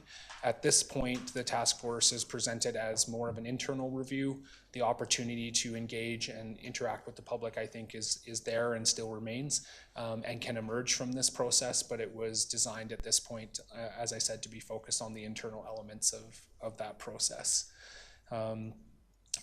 When we look at the term of reference again, it's really, I think, for this evening to be focused on is the makeup of the task force as described, an internal review mechanism appropriate, and does that mandate allow for the task force to accomplish what those objectives would be? I think form the core questions that administration would place before council for this evening's dialogue. And with that, I think I would pause and look forward to comments, questions from council. Looking for a green light. Councillor McFadden? Yeah, thank you very much. And I appreciate the overview, and I certainly appreciate that we're trying to find new ways of improving the process. So in the spirit of that, I do appreciate this, but I have to say my questions and my frustrations and where I was hoping we would go, my intent to go, is that I want like a quick solution to make our system more transparent and easier understood and with greater public engagement. And I want that to pivot quickly, as opposed to this looks like to me this looks more like an administrative process. Whereas I would much prefer that we pivot much quicker so that we can get good solid public engagement here in the spring, feeding into our process. And I think everybody remembers during the budget process, I'd kind of, I'd highlighted, Leduc is one, and I have to look it up again here. That's not gonna work. The government financial award on a regular basis. And like when you look at the budget award winners, Calgary, Edmonton, Lac La Biche, Leduc, Lethbridge, Red Deer County, and St. Albert win this award on a regular basis. And I think how I would prefer to approach this is just to task our administration, meet with some of these organizations, these other municipalities, look what the metrics are to qualify to win this designation, to win this award, and to design our process to that. I would much rather approach this from a government lens and have you work out the details of what that means to hit it, than to have councillors on a monthly basis meeting. So I would much prefer that approach. Again, my priority and lens to this is I want public engagement. I want the public to feel that they're engaged. I want them to be able to read and understand and comprehend our budget. When we go through here it is, it's the Distinguished Budget Presentation Awards Program issued by the Government Financial Officers Awards. And in order to win this award, your budget has to be a policy document, it has to be a financial plan, it has to be an operations guide, and it has to perform as a communications device to a high level in order to win this. And I want our organization to be a crackerjack organization, one that others look to. And so I would much prefer that we set the target being, you have in this budget year create a system that is gonna make us qualify to win this award. Is much prefer how I would prefer to do this than to have council get into the mix of the day-to-day details of how you would do this. I would appreciate the idea that, you know, council, if monthly council is going to engage in the budget process, instead of it being at a daytime meeting and being staff focused, we have the time during these committee of the whole meetings to just make it a structured part of our meetings to get those budget updates would be a preferred method to me. But again, this is, I appreciate the attempt, but for me, the budget task force is missing the mark.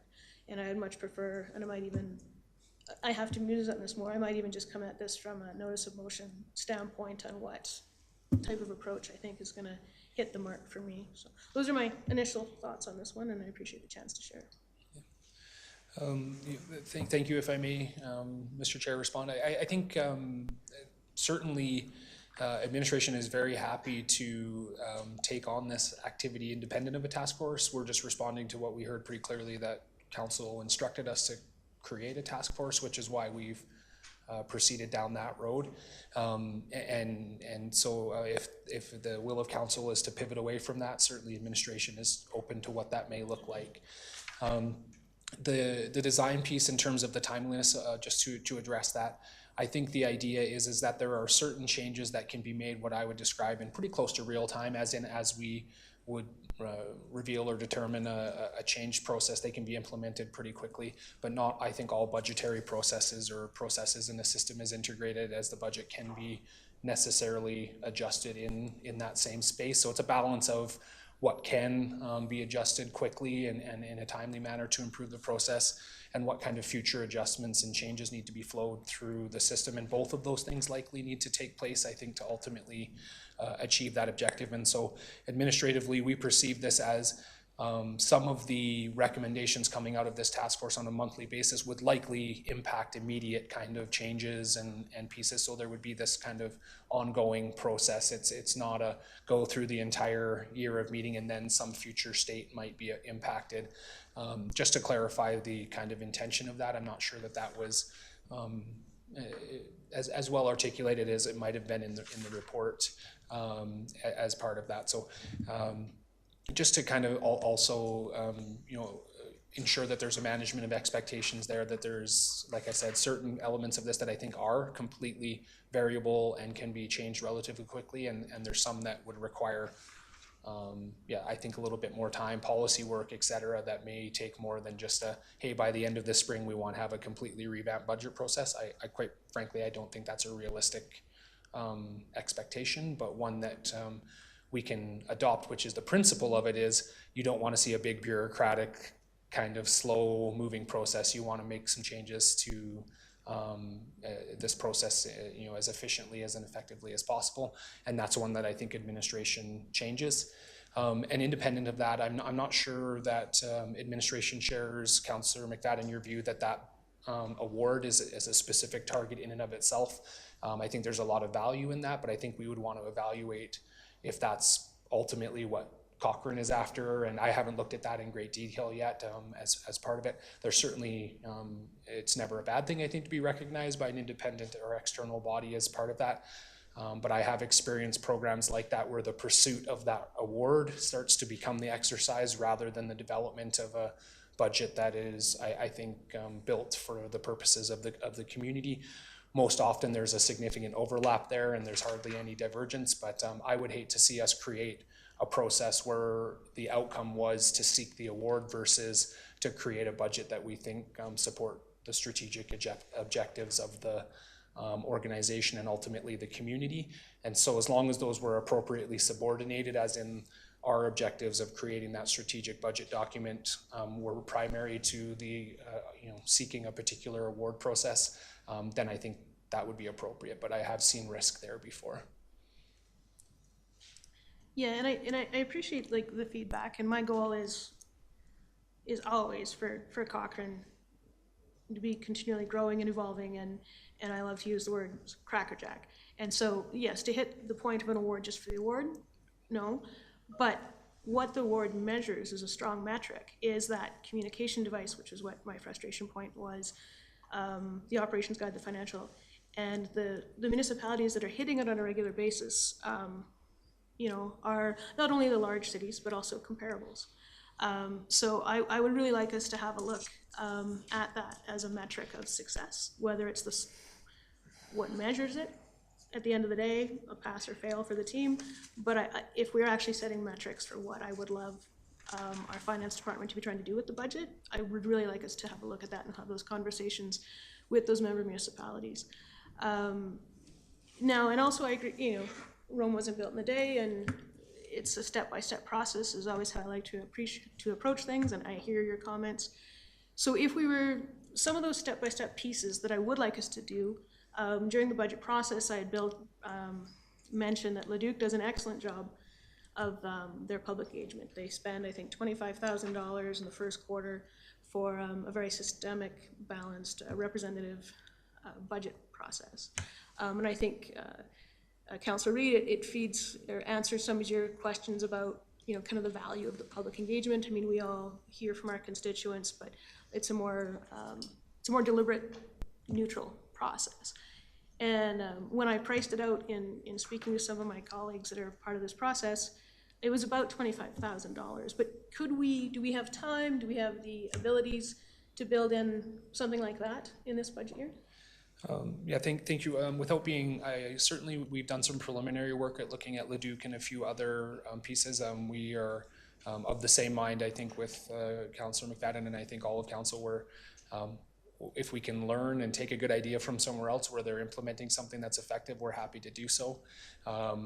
I think likely we were probably looking at a phased approach, as in how much of that can we grab and implement in this cycle, which would be between now and spring, before the budget work begins in earnest in early summer for administration. And I just don't want to overcommit because I don't know exactly what that process looks like. But can we and will we try to adopt as many good practices in that area immediately? Absolutely, yes, we will. And I think that we can accommodate that both in terms of a general capacity question, because it's an activity that we're already engaged in, as in public engagement around the budget is not a new add in terms of capacity requirements, either financial or personnel related. So there's an opportunity to make progress on that, I think, in the short term. Because that piece, like, they outsource it, it's a separate polling firm that does that, I think, which would add some validity. So that would be a great success that I would like to see to take into the budget process. If I may, I just want to add that I'm certainly, one of the things that I'm most optimistic about in that particular circumstance is the idea of the statistically relevant process piece, and those firms where I think they help the most is in developing a process under which you scan your community in a way that you can rely on the data that you receive more than we perhaps have been able to in our recent efforts. And so that is very compelling for us administratively, absolutely. Yeah, because I don't remember the number of participants we had to the town survey. I think it was under 50. It was I believe it was under 100. I would have to double check that, but either way, 150 or Otherwise, 100, it's not one that we can rely on as a statistically reliable source. So, and then another metric that I would like to do it as a starting point is if we could take the 2023 budget, the one we just approved, the council just approved, and submit it to the Government Finance Officers Association for review. I think it would be, if nothing else, a learning opportunity. Kind of my research on it, you have to submit that within 3 months of it being approved. So if we were going to do that, it would have to probably be within the next 6 weeks. But I would really like to see that, to see what kind of feedback we can get. I'm not familiar with the details of how you submit a process, but I think it'd be a valuable learning tool. Yeah, again, thank you. Being ignorant of the process itself, I think the idea of submitting our current form to see if we can generate some feedback, some low-hanging fruit there, is that strikes me as an opportunity.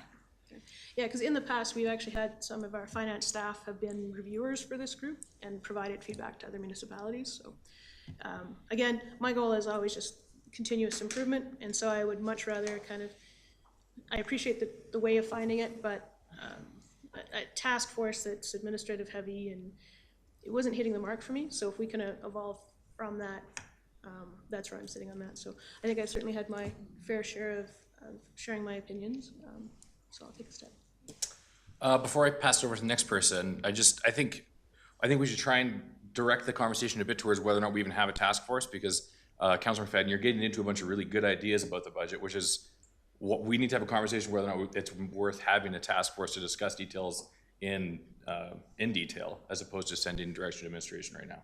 So I would ask that everybody else keep their conversation to, should we have a task force with teeth to discuss ideas, just like the ideas Councilor McFadden is putting forward right now.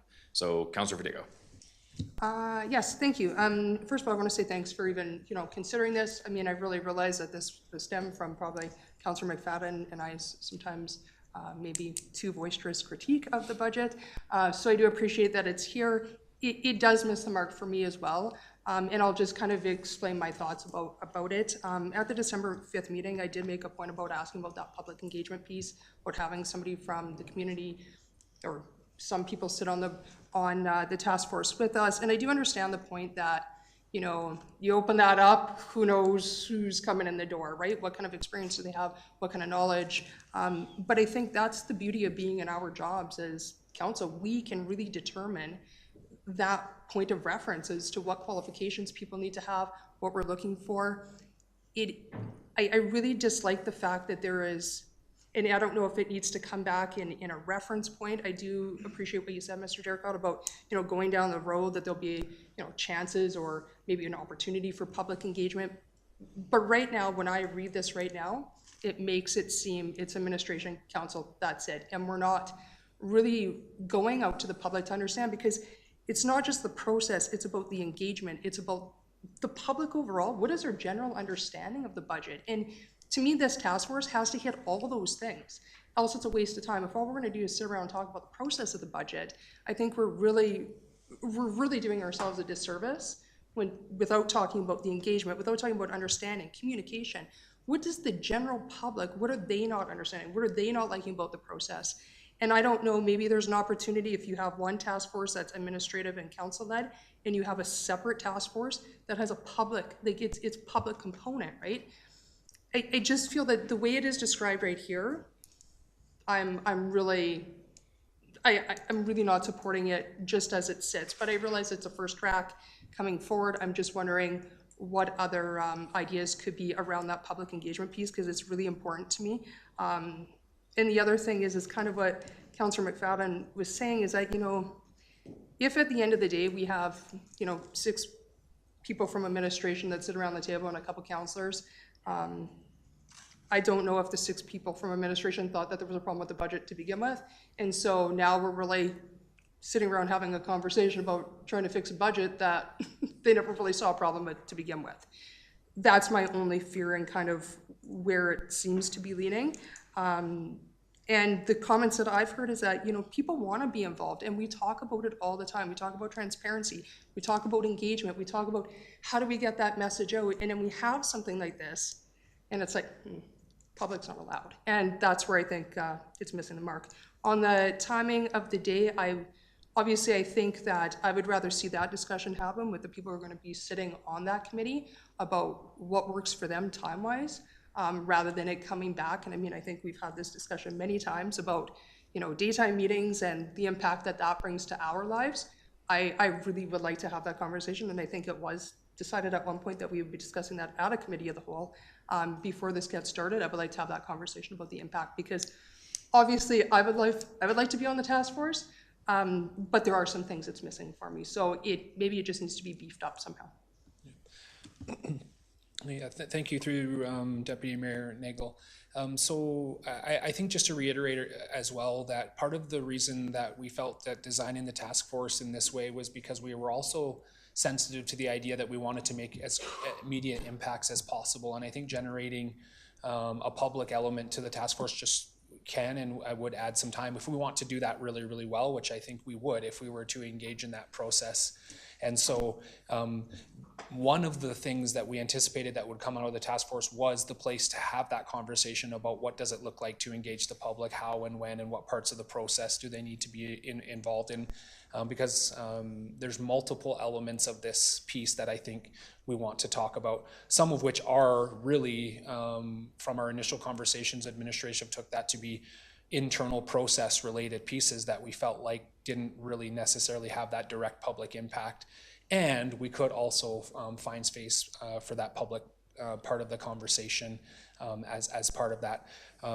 I think administration with council is really concerned that we did only get 90 or 150, somewhere in between those numbers of public participation in the process. And so I think that speaks to a couple of things is that when the opportunities are they being taken advantage of? And do we need to consider the way we're designing them and how they're presented and how they're manifesting in the community? Because I don't think anyone thinks that's good enough in terms of how the public is influencing and commenting on the budget, which is an incredibly, probably generally speaking, the singular most impactful policy piece that council deals with in any given year. So, and just following through to that point is that administration is very interested in exploring opportunities to create new ways of working around the budget, including how we do public engagement. And so I don't want there to be a perception that that conversation would be whoever comes to the table just hearing from administration that we're like, well, we didn't see any problem, so we're not interested in the conversation. I think we're very interested to see how we can explore, expand, evolve. I think the last time we had the conversation, the point that I made is that we are evolving, growing, changing as a community and as an organization, and this strikes me as almost perfect timing to discuss how does our budget process need to evolve, grow, and change as our community does as well. So just wanted to just offer that as the disposition of administration towards that conversation. Are you still going? Of course. Yeah, I think I would just, if this comes back to council, obviously for approval, then we're gonna be voting on it. I would really love to see that language in there about the public piece, because it's not in here at all. And so I don't know how you put that in, but I think it's really important for the public to realize that we can say it all here now, but if it's not actually written into our terms of reference, like I feel like it could get lost, muddied, and now they don't feel like that they have that option. So I'd really like to see it come back and actually written in right into the terms of reference. Yeah. No, I appreciate that would be helpful. Mayor Junong? Yeah, thank you. I'm glad that we have this in front of us tonight. I appreciate the dialogue that surfaced throughout budget and outlined some criticisms or some gaps or whatever we want to call them in our budget process, and I'm glad that we're addressing those. I feel that, you know, the purpose, and if I'm just going through the points in the terms of reference, I agree that there can be some additional items. I'm gonna address some of those now. I like the point of researching external communities and learning from our peers. I think that's common practice with our organization anyways, but I think if we even put that in here, that would be important. Membership, I see it slightly different, Councillor Fedayko. And I don't mean this at all that we are excluding the public, that we don't care what the public thinks, or that we we know what we're doing and we don't need public interaction or engagement with that. I see this as the budget as it's an organizational budget. It's a very complex document that we are still grappling with 5 years in. We're still learning and understanding how and things, and as things shift in our organization, we have different understandings of things. And I'm not saying the public don't know any better, anything like that. I don't want that to be the message that people take away from this. I just think that the process itself, the nuts and bolts of our budget, we need to understand. We need to work on that and how it works, how we engage the public in that process. Once we agree on what that is, I think that's a separate entity. I think that's a different public engagement strategy that's separate from the nuts and bolts of a budget. Municipal councils are elected to approve budgets, look at budgets, understand them at a complex level. And again, I'm not saying the community doesn't have the wherewithal to do that. I'm saying that it's where and when we wish and want public engagement and opportunities for the public to weigh in. And that, I think, drives the decision-making around what the budget will end up being, whether it be a tax increase, whether it be all of the things that go and flow through a budget. The numbers on the outside will be external to that.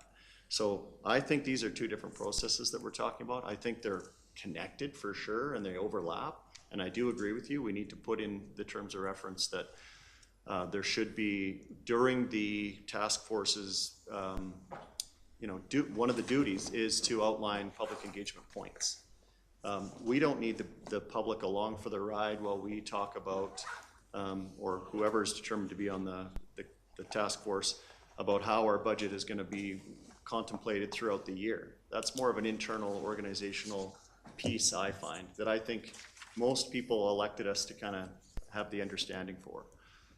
How it's portrayed to council as a whole and future councillors and mayors, I think that will be our job, is to make a process that we all understand at a very deep and meaningful level.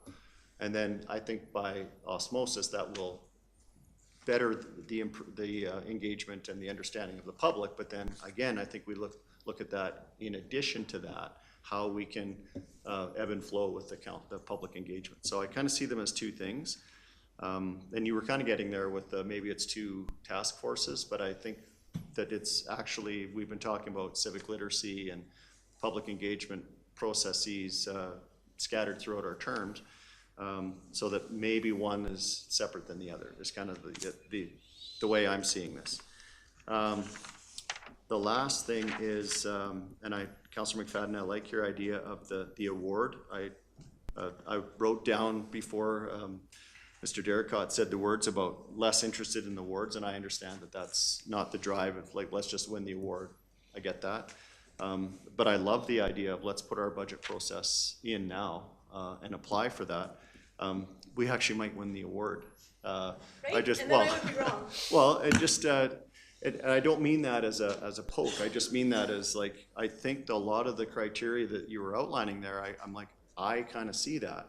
And for one, I think we can improve our public engagement strategy around budget time, tax time. I think we've talked about it at a previous agenda item. Those are improvements that I think we should strive, and I think it's common ground that we all share.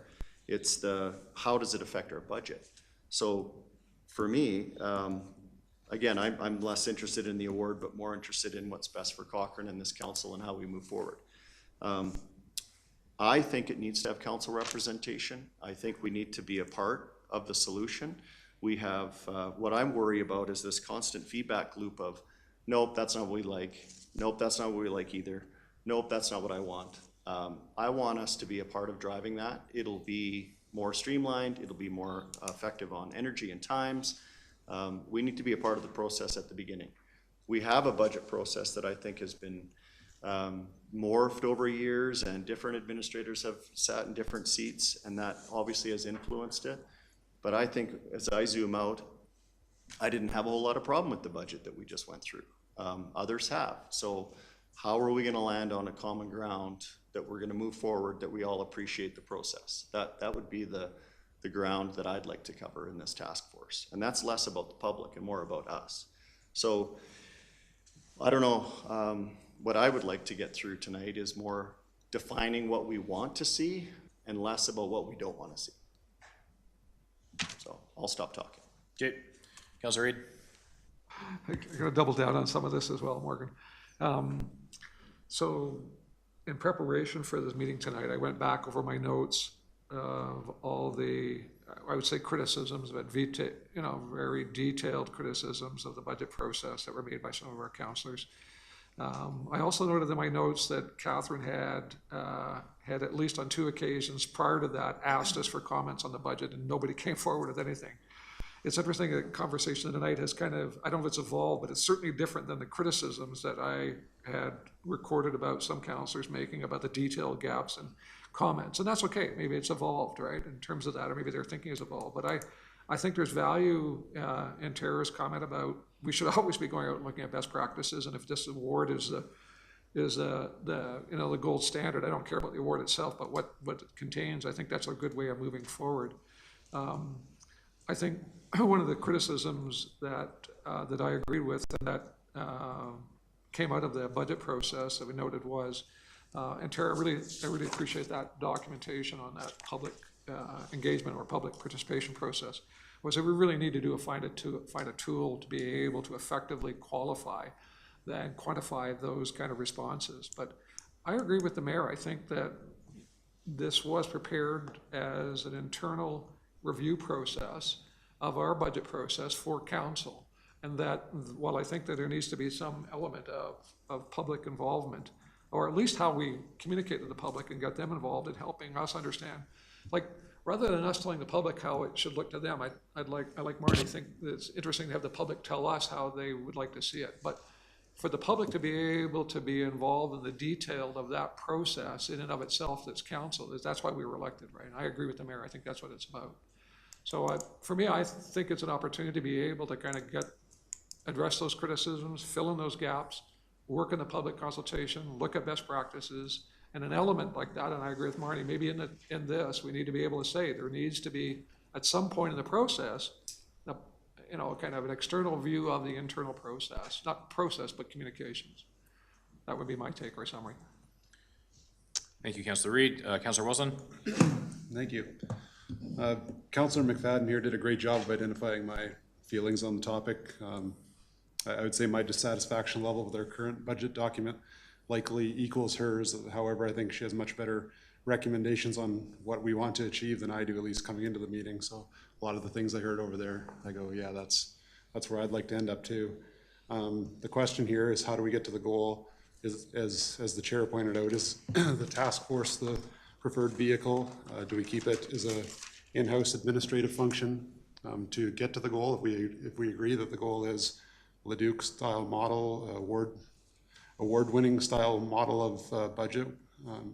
So I guess I'd just like to ask a couple of people that have already commented here tonight, are we looking as a council to come back and say the task force doesn't get us to where we want to go to, or do we just need to tweak it to get to our outcome?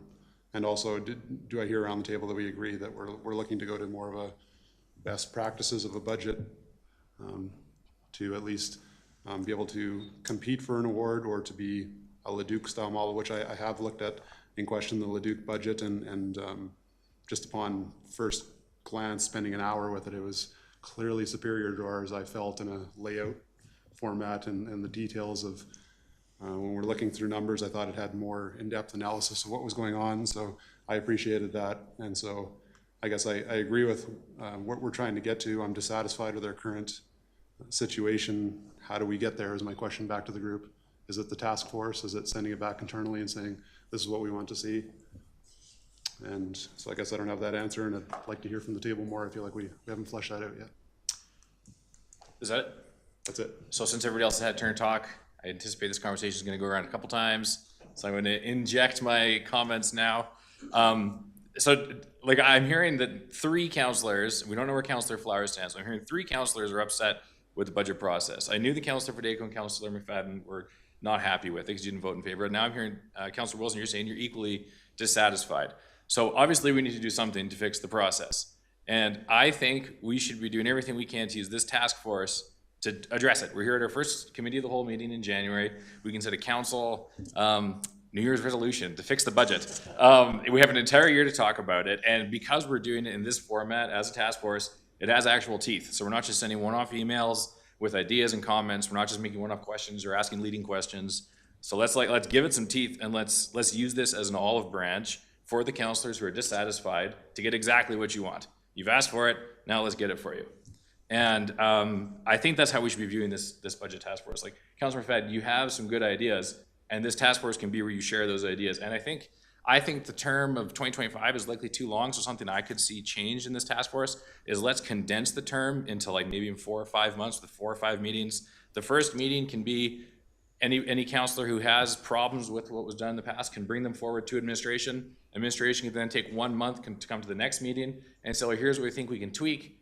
Council can give feedback for another month. Next meeting happens, you start talking about a deliberate plan, and then that task force by June of this year brings a presentation back to council and say, here's what we had in our serious conversation, here's what we found at Leduc and all the other ideas we brought forward, here's what we're gonna do in the next budget season. Now we're breaking for summer, break for July and August, come back and do budget in the fall. That's what I think we should do. And it has teeth, and anybody who's upset with the budget should be on the task force for the conversation. That's what I propose. That's what I got. And I'd also say it's not just about your individual concerns. Like it's been a while since we've done this process thing.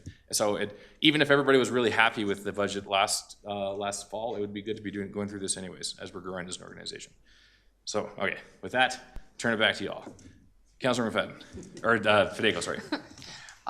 Yeah, I kind of see it as tweaking it. Like I said, that I'd like to see some sort of reference to public engagement will happen within this process somewhere. I obviously can't put a date on it. But I do agree with what the mayor said, and I'm not even sure, maybe it was somebody said, we can't just sit here and complain, right? Like I had lots of things to say about the process, and I think it would be really wrong for me to complain, and then I say, well, like, I've got no input for you, right? Like, so that's why, I mean, I want to be part of that process. I think figuring out the timing of it needs to be addressed, but I mean, I certainly think that there is value in us sitting around the table and really bringing this forward, because who knows what we're going to find as we all research things. And I guess my only fear is if we're only looking at one particular standard and saying, you know, we want to reach this, are we missing something that maybe a community is doing different that we haven't even thought of yet, right? So I think, to me, just going back out to the public, though, there needs to be something in here that says it's got a reference to the public, because else it really looks to the overall public that this is an administrative-led, council-driven thing, and we're not taking in any of that information. And I know we can say it in the background, but I think there needs to be something actually written into a reference for that, so it doesn't get lost. That would be my only real point that I have to make. And I'd like to see it go forward, and then figure out the timing and what works best for the councillors sitting on that task force. If I may, Deputy Mayor Nagel, just before you move on from that, through you to Councillor Fideco's point, I think what I want to be careful of is that this task force doesn't become a vehicle for public engagement. I think discussing how public engagement looks as part of the budget process would be very important to do as part of this, but it's not a vehicle for direct public engagement. And so that's where I am just worried about making that distinction. I don't think you can really talk about having a really good, robust budget process if you're not talking about how it interacts and manifests in the public sphere. And I think this is more talking about what do we want that to look and feel like, rather than doing the actual act of engaging with the public. And I think that's partly, I don't want to speak for the mayor, but I think that's partly the distinction that he was also commenting on is, I think it's inevitable that you're talking about public engagement as part of this process. If you're talking about a budget process, how the public sees and understands it is a critically important part of that. Just that it's not going to be the act of public engagement itself that takes place in the task force. Yeah, no, that's totally fair. I mean, I get that, but it just, there's nothing that, there's no comment about it, right? Which is my concern.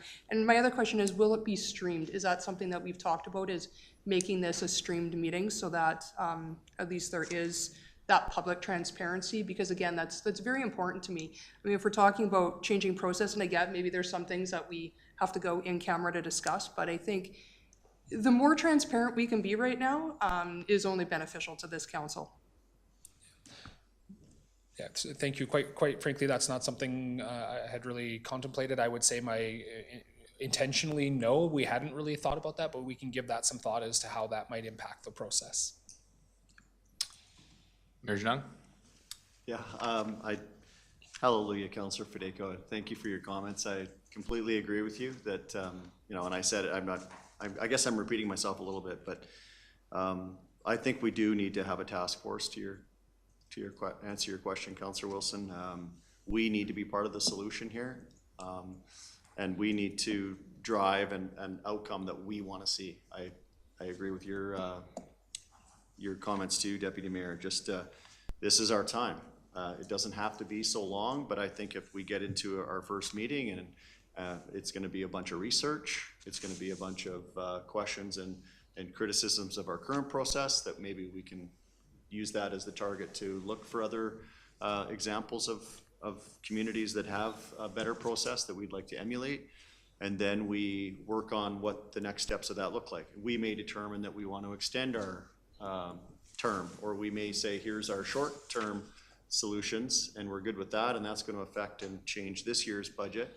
But we will actually want to take a deeper dive on this, and this. So I don't have any worry that this is not a council-driven process. I think I started my comments tonight by saying I'm glad it's in front of us. Like, we asked for this.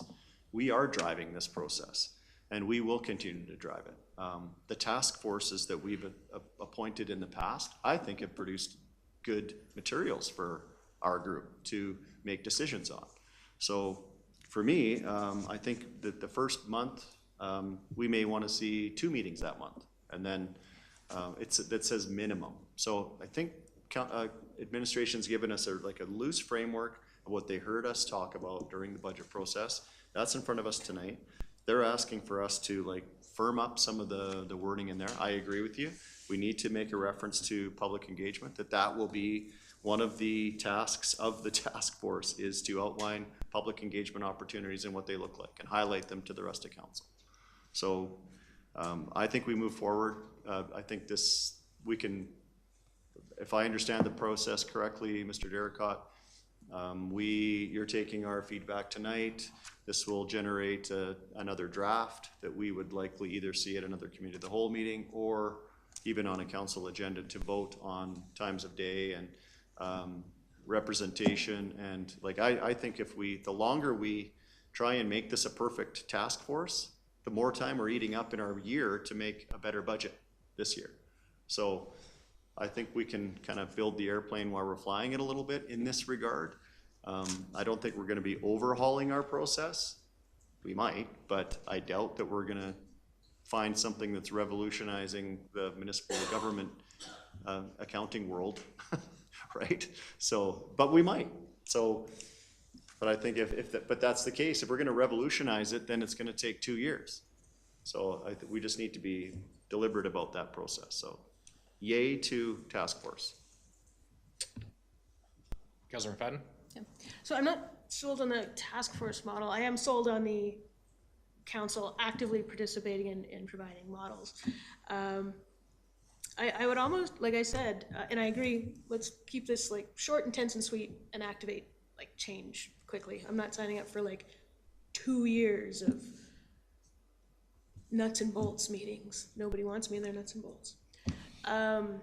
So yeah, I would prefer tighten it up. I still think there's real value in having all of council involved and making this part of our committee of the whole work for the next 4 months, so that everybody is part of it and we make it part of this discussion. And then it's broadcast and people can see it, because I wasn't soliciting feedback today, but I had 3 different people bring this up to me via email, a phone call, and the guy who came to fix my dryer. So there's interest in improving the process. So, and I've never heard of a staff council task force before. That's a new one on me. So however we do it, I just think it'd be better if all of council were involved, if we made it part of our committee of the whole.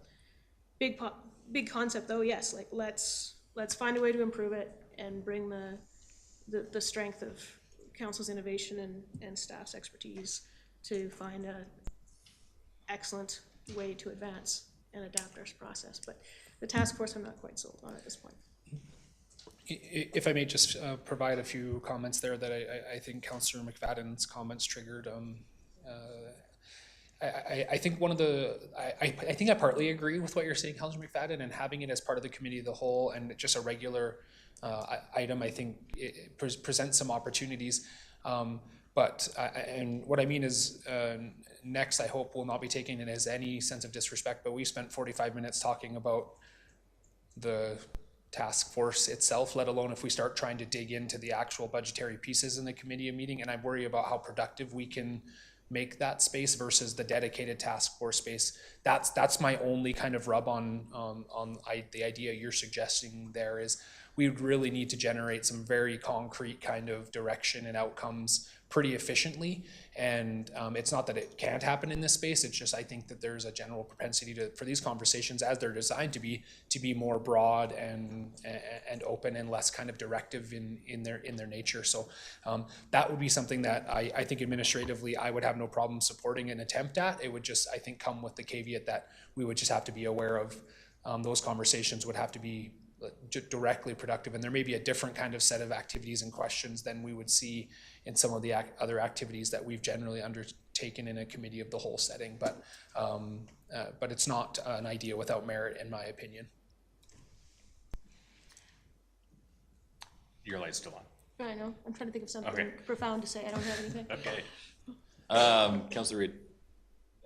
Two things. What I would prefer a task force. I think to Morgan's point about teeth, I don't know if that's a proper reference or metaphor, but I think that there's a focused attention on a particular item as opposed to getting lost. I don't want to say lost, but crowding the cow agenda. And I think the cow agenda already is useful for what it's doing. I just think that just waters it down and doesn't make it as effective. And so to Patrick's question, I'm in support of the task force. I just want to segue back to what I understood Marty was asking, and I think in terms of public engagement, I think what Marty was, if I understood it correctly, was trying to say about public engagement. It would be nice to have the public tell us about what some of that public engagement might be. Now, maybe we formulate it all and put it out to them and ask them, a selected group or, those without agendas to kind of get some feedback. But I think there's some value in, if I understood it correctly, getting the public to kind of suggest to us what that engagement might look like. Not talking about the budget process per se, but about what the public engagement element of that process might look like, if I understood it correctly. And if that's what she was saying, I wouldn't want that to be lost, because I think there is value. Again, I think we need to do some navel gazing, but I think that it's interesting to see what others think, right? I mean, we're talking about being able to, in our organization, have, in this case, and the metaphor is the parents fill out a form and get it back to us. We asked the parents what they actually think about that form, and we discovered some really interesting stuff. We were using terminology they didn't even understand, right? And so I think there's some value in being able to get input that way, if I understood it correctly. No, thank you, and I certainly appreciate that, and I think for me, again, I just reiterate the idea that I just think it would be healthy to make the distinction between the task force actually engaging directly in the public engagement versus identifying opportunities and discussing gaps and those types of things. When we get to that point, or whatever we've decided the public engagement is, that we would ask the public, does this make sense to you? Are we providing the right information? Is the terminology right? Yeah. I would have no idea envisioning the task force generating a set of questions that we might want to go to the public with to say, hey, we're revamping our budget process. Here's some things that we're thinking. Does this resonate or that type of thing? That I could see that as an outcome. Okay, thank you. Councillor Wilson? Just quickly, with that round of the table, my favorite comment of the whole bunch was Councillor Federico there with the get it streamed, get it on camera. I think that's useful, whether it's a task force or a committee of the whole. I can see why that is part of the public engagement piece that you're seeking is how are we coming to our solution and what are we seeking? It just adds to the transparency. I'm still just, as I first listened to around the table, I know where I want to get to, which is more of a best practices Leduc model budget. How we get there, I'm undecided on. Is the task force better? Is committee of the whole better? It's just whatever functions better, that's what I want. So I don't know what the answer is. I didn't really hear a around the table consensus. It sounds like it's split right now. Perhaps the chair can breathe some wisdom into that. But I'm happy to go either way. Do my honestly. best. I'm happy to go either way on it. It's just achieving our ends. Well, perhaps I can maybe even offer some opportunity there. I think we've heard enough to suggest that we're kind of looking at two basic alternatives. One is creation of this task force to have the conversation, and the other is just for administration to just go back and respond to some of this feedback and interact with council. And perhaps in the next iteration of this, we can just demonstrate what we think that other alternative might look like, and so that there's more of a comparative kind of sense, including a recommendation from administration as to which we would think would be more effective, taking to heart some of the feedback we've heard, which to me is timeliness. And I will out myself here as an anti-task force person, generally speaking, is it's not that they don't have their place, it's that they're rarely, I think, the most efficient way to address issues or concerns, and they have their place certainly, but whether or not this is one of them, I think, is the relevant question. Is this the right place for this type of mechanism to do this type of work? And if the answer to that question is no, I don't think that's a bad thing. It just means we have to identify an alternative that's going to get us to the place that we want to go. I really appreciate, Councillor Wilson, that language you're using there is, I think the destination is way more important than the vehicle, and then what vehicle do we choose? Okay, and then we hop in and we go down that path. Councillor McFadden? Yeah, I think, Councillor Wilson, you said it really well, and thank you, CEO Derricott. I think we're agreeing on what result we want to do, and I'm agnostic on how we get there, as long as it's as efficient as possible, hitting the principles that we're discussing, which is, transparency, best in class, and resulting in a high level of public engagement. So, yeah, if administration is going to kind of come up with some sort of model that'll get us there, I'd really be glad to hear that. Again, just coming at it from the governance lens, is our role always is to hit the mark and to set the mark, and administration is to map out how we get there. Yeah. And I'd like that to continue in this. I think I've certainly had the opportunity, and I appreciate my colleagues' patience with that, to share some of the marks that I would like to set. So I think I like where we're landing right now, which is that you do more. Well, and just to pick up on that again, through the chair to Councillor McFadden, is the task force was generated because we believed that that's what council asked us to do. It's not necessarily administration's first approach to this question. And so we're not adverse at all to a potential change of course, as long as there's confidence from council, again, that the concerns are being appropriately addressed, because that's the gap that I think we are really sensitive towards, and we don't want to leave council feeling that their issues, concerns, which are perfectly valid, aren't being appropriately interacted with. That's the mark that I'm really thinking of, is how do we ensure that we're accomplishing that as an administrative support mechanism to the governance of the community. Mayor Janang. Thank you. I agree. I'd like to hear back from administration after what we've talked about tonight. I just want to land on the point that I don't think committee of the whole is the vehicle for this. I remain open to other suggestions. If we're deliberately going to drive a change in our budget process, we need to be deliberate about it. Similar to the comments you made earlier, Deputy Mayor, around teeth and et cetera. But if I see these meetings being a couple hours in length, focused only on the budget. If we're gonna come in here in this arena and talk about have a delegation from CMRB and have a conversation for 30 minutes and then have other agenda items that we have that are being brought to our attention that really the purpose of these meetings are for, and then we're going to have a fulsome conversation for 2 hours on our budget process, I don't think we're actually going to give it the attention that it deserves and that we are asking for. So I remain open to what administration comes back, but I'm skeptical that this is the arena for those discussions. Councillor Wilson? Just a quick add-on that I'm happy with where we landed, and as far as if we were going to do a task force or not, I don't need to be a physical presence there necessarily. I'm happy just to submit a list of general concerns I have, 10 issues I have with the current budget, and kind of do it that way, or give it to whoever the representatives are doing that. So I guess I'm still, as I said before, indifferent on what the vehicle is, but whatever that means to administration when they come back, I'm happy to provide input in person or not in person, depending on how we do it. Well, I think when we have smooth sailing, I'm usually the first person to say, yeah, let's just keep on moving forward. But I am not happy where we're landing, because I don't know where we've landed. I don't know if we've landed anywhere. We have nearly majority of council saying they're unhappy with the budget process, and to the point that they're voting against the budget, which is pretty serious, because if a majority of council votes against the budget, we have no budget, and then we have no government.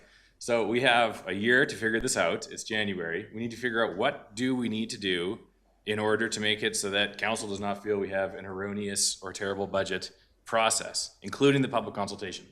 I really believe that, I don't know, if you call it a task force, you can call it like the budget process meeting gang, I don't care. But we should set a number of meetings for the people who have concerns to get together at those meetings, list out their concerns, list out their best practice examples, bring a presentation forward. That's what I think we should do. I think we should have a shorter term. I think it should include the reference about public consultation. I think it should have a clear deliverable to council so that it brings all of council on board. And I think it should be done in the first half of this year. That's what I personally think. But if not that, I think we should do something to address the concerns of people who aren't happy with the budget. Clearly. Because right now I feel like everyone's saying they're happy where we're landing. I don't know where we're landing. Mr. Derricott, do you know where we're landing? Well, honestly, I think we're landing on having this conversation with a bit more detail around some of the alternatives, but it will be very much the similar conversation, whether that's a week from now or 2 weeks from now. Okay. And so if there's more direct direction, and so my concern in that, and I think to support what you're saying, Councillor Nagel, is there's also been an expression of timeliness in this. And this is partly why the task force was designed as simply as it possibly could be, knowing that there was going to potentially be some of this, was to just get it open, get it active, get the conversation going, and that many of these pieces would be addressed rather than in this setting, they'd be addressed in that setting. And so that is purposely why the task force is brought forward in this manner, in this way, and that knowing, trusting that these concerns around the actual process of discussing the process would be addressed through the vehicle that's being created. And so I honestly, I think I support generally your disposition, Deputy Mayor Nagel, which is let's just have the conversation, and we're just recommending that as the most simple, straightforward vehicle around which to have that. Regina? I'm just gonna keep the wheel turning here. I would like to see this on our next agenda. Like, let's vote on this. Like, I am tired of the budget process being the thing that hangs us up. I agree with you. We need to address it, fix it, and have some conversations around it. I'd like that to be next week. I know that might put pressure on administration. I don't think we're not reinventing this terms of reference. It's a few subtle changes to address some of the conversations we've had tonight. But let's vote on this at our next meeting. Assign some people to be on it or not, come up with a different solution. But let's get going. The more we talk about it and kick it down the road, it's gonna be February, it's gonna be March, and then we agree on some things, oh, we're out of time. Like, we're in our own way here. So let's get out of our own way, and move on, please. And if I just may add to that, quite frankly, given that some of the concern here is critique of administrative process, that's a real concern that administration now just 6 months from now is critiqued for not having started this process, where we tried to bring forward, I think, a very responsive vehicle to what we heard from council, and then to have that kind of feel like it's driving through oatmeal if I may be frank, administration doesn't want to wear that going forward. And if we need more work, we're happy to take that back and do more work, but I just don't want to hear later on that administration was bogging this down or was the problem, or that we weren't interested in getting this work started as quickly as possible. Councillor Reid? Yeah, I'm going to ditto the mayor's comments, but I think that, again, it'd be interesting to know what kind of little tweaks you've taken away. Again, not to belabor the point, but again, I think Marnie and I are at least saying that there needs to be some form of reference, and I think others have as well, to that public consultation in terms of feedback to what we're proposing as our public consultation, if that makes sense. Yeah. But I agree with the mayor. I'd like to get on with this. I honestly don't believe Cow is the place to do it. Just look at now, look where we are. I don't want to be here after 10, 11, and 12 o'clock at night on a cow night, just because we've got a regular cow agenda and all of this. That's just crazy. I think we need to have a focused attention, and I think the task force is the way to do it. Yeah, I think there's 2 points that I think would be tweaks to what's proposed here. One is a clear reference to how public engagement fits into the picture for the task force. I think that's been clearly expressed from council.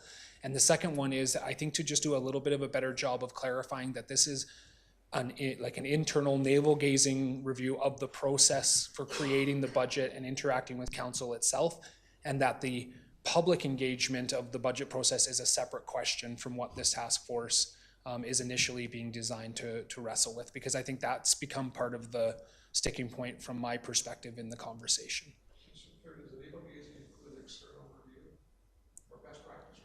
Absolutely, yeah. Okay, I think that is how we evaluate whether or not what we're doing is effective or can be improved, is researching and bringing forward other examples. Yeah, because I think Tara was right on with that. On which point? Just take the win, Councillor McFadden, yes. Yep, that's the end of the meeting. We have no one camera. That leads us to point number 7, adjournment.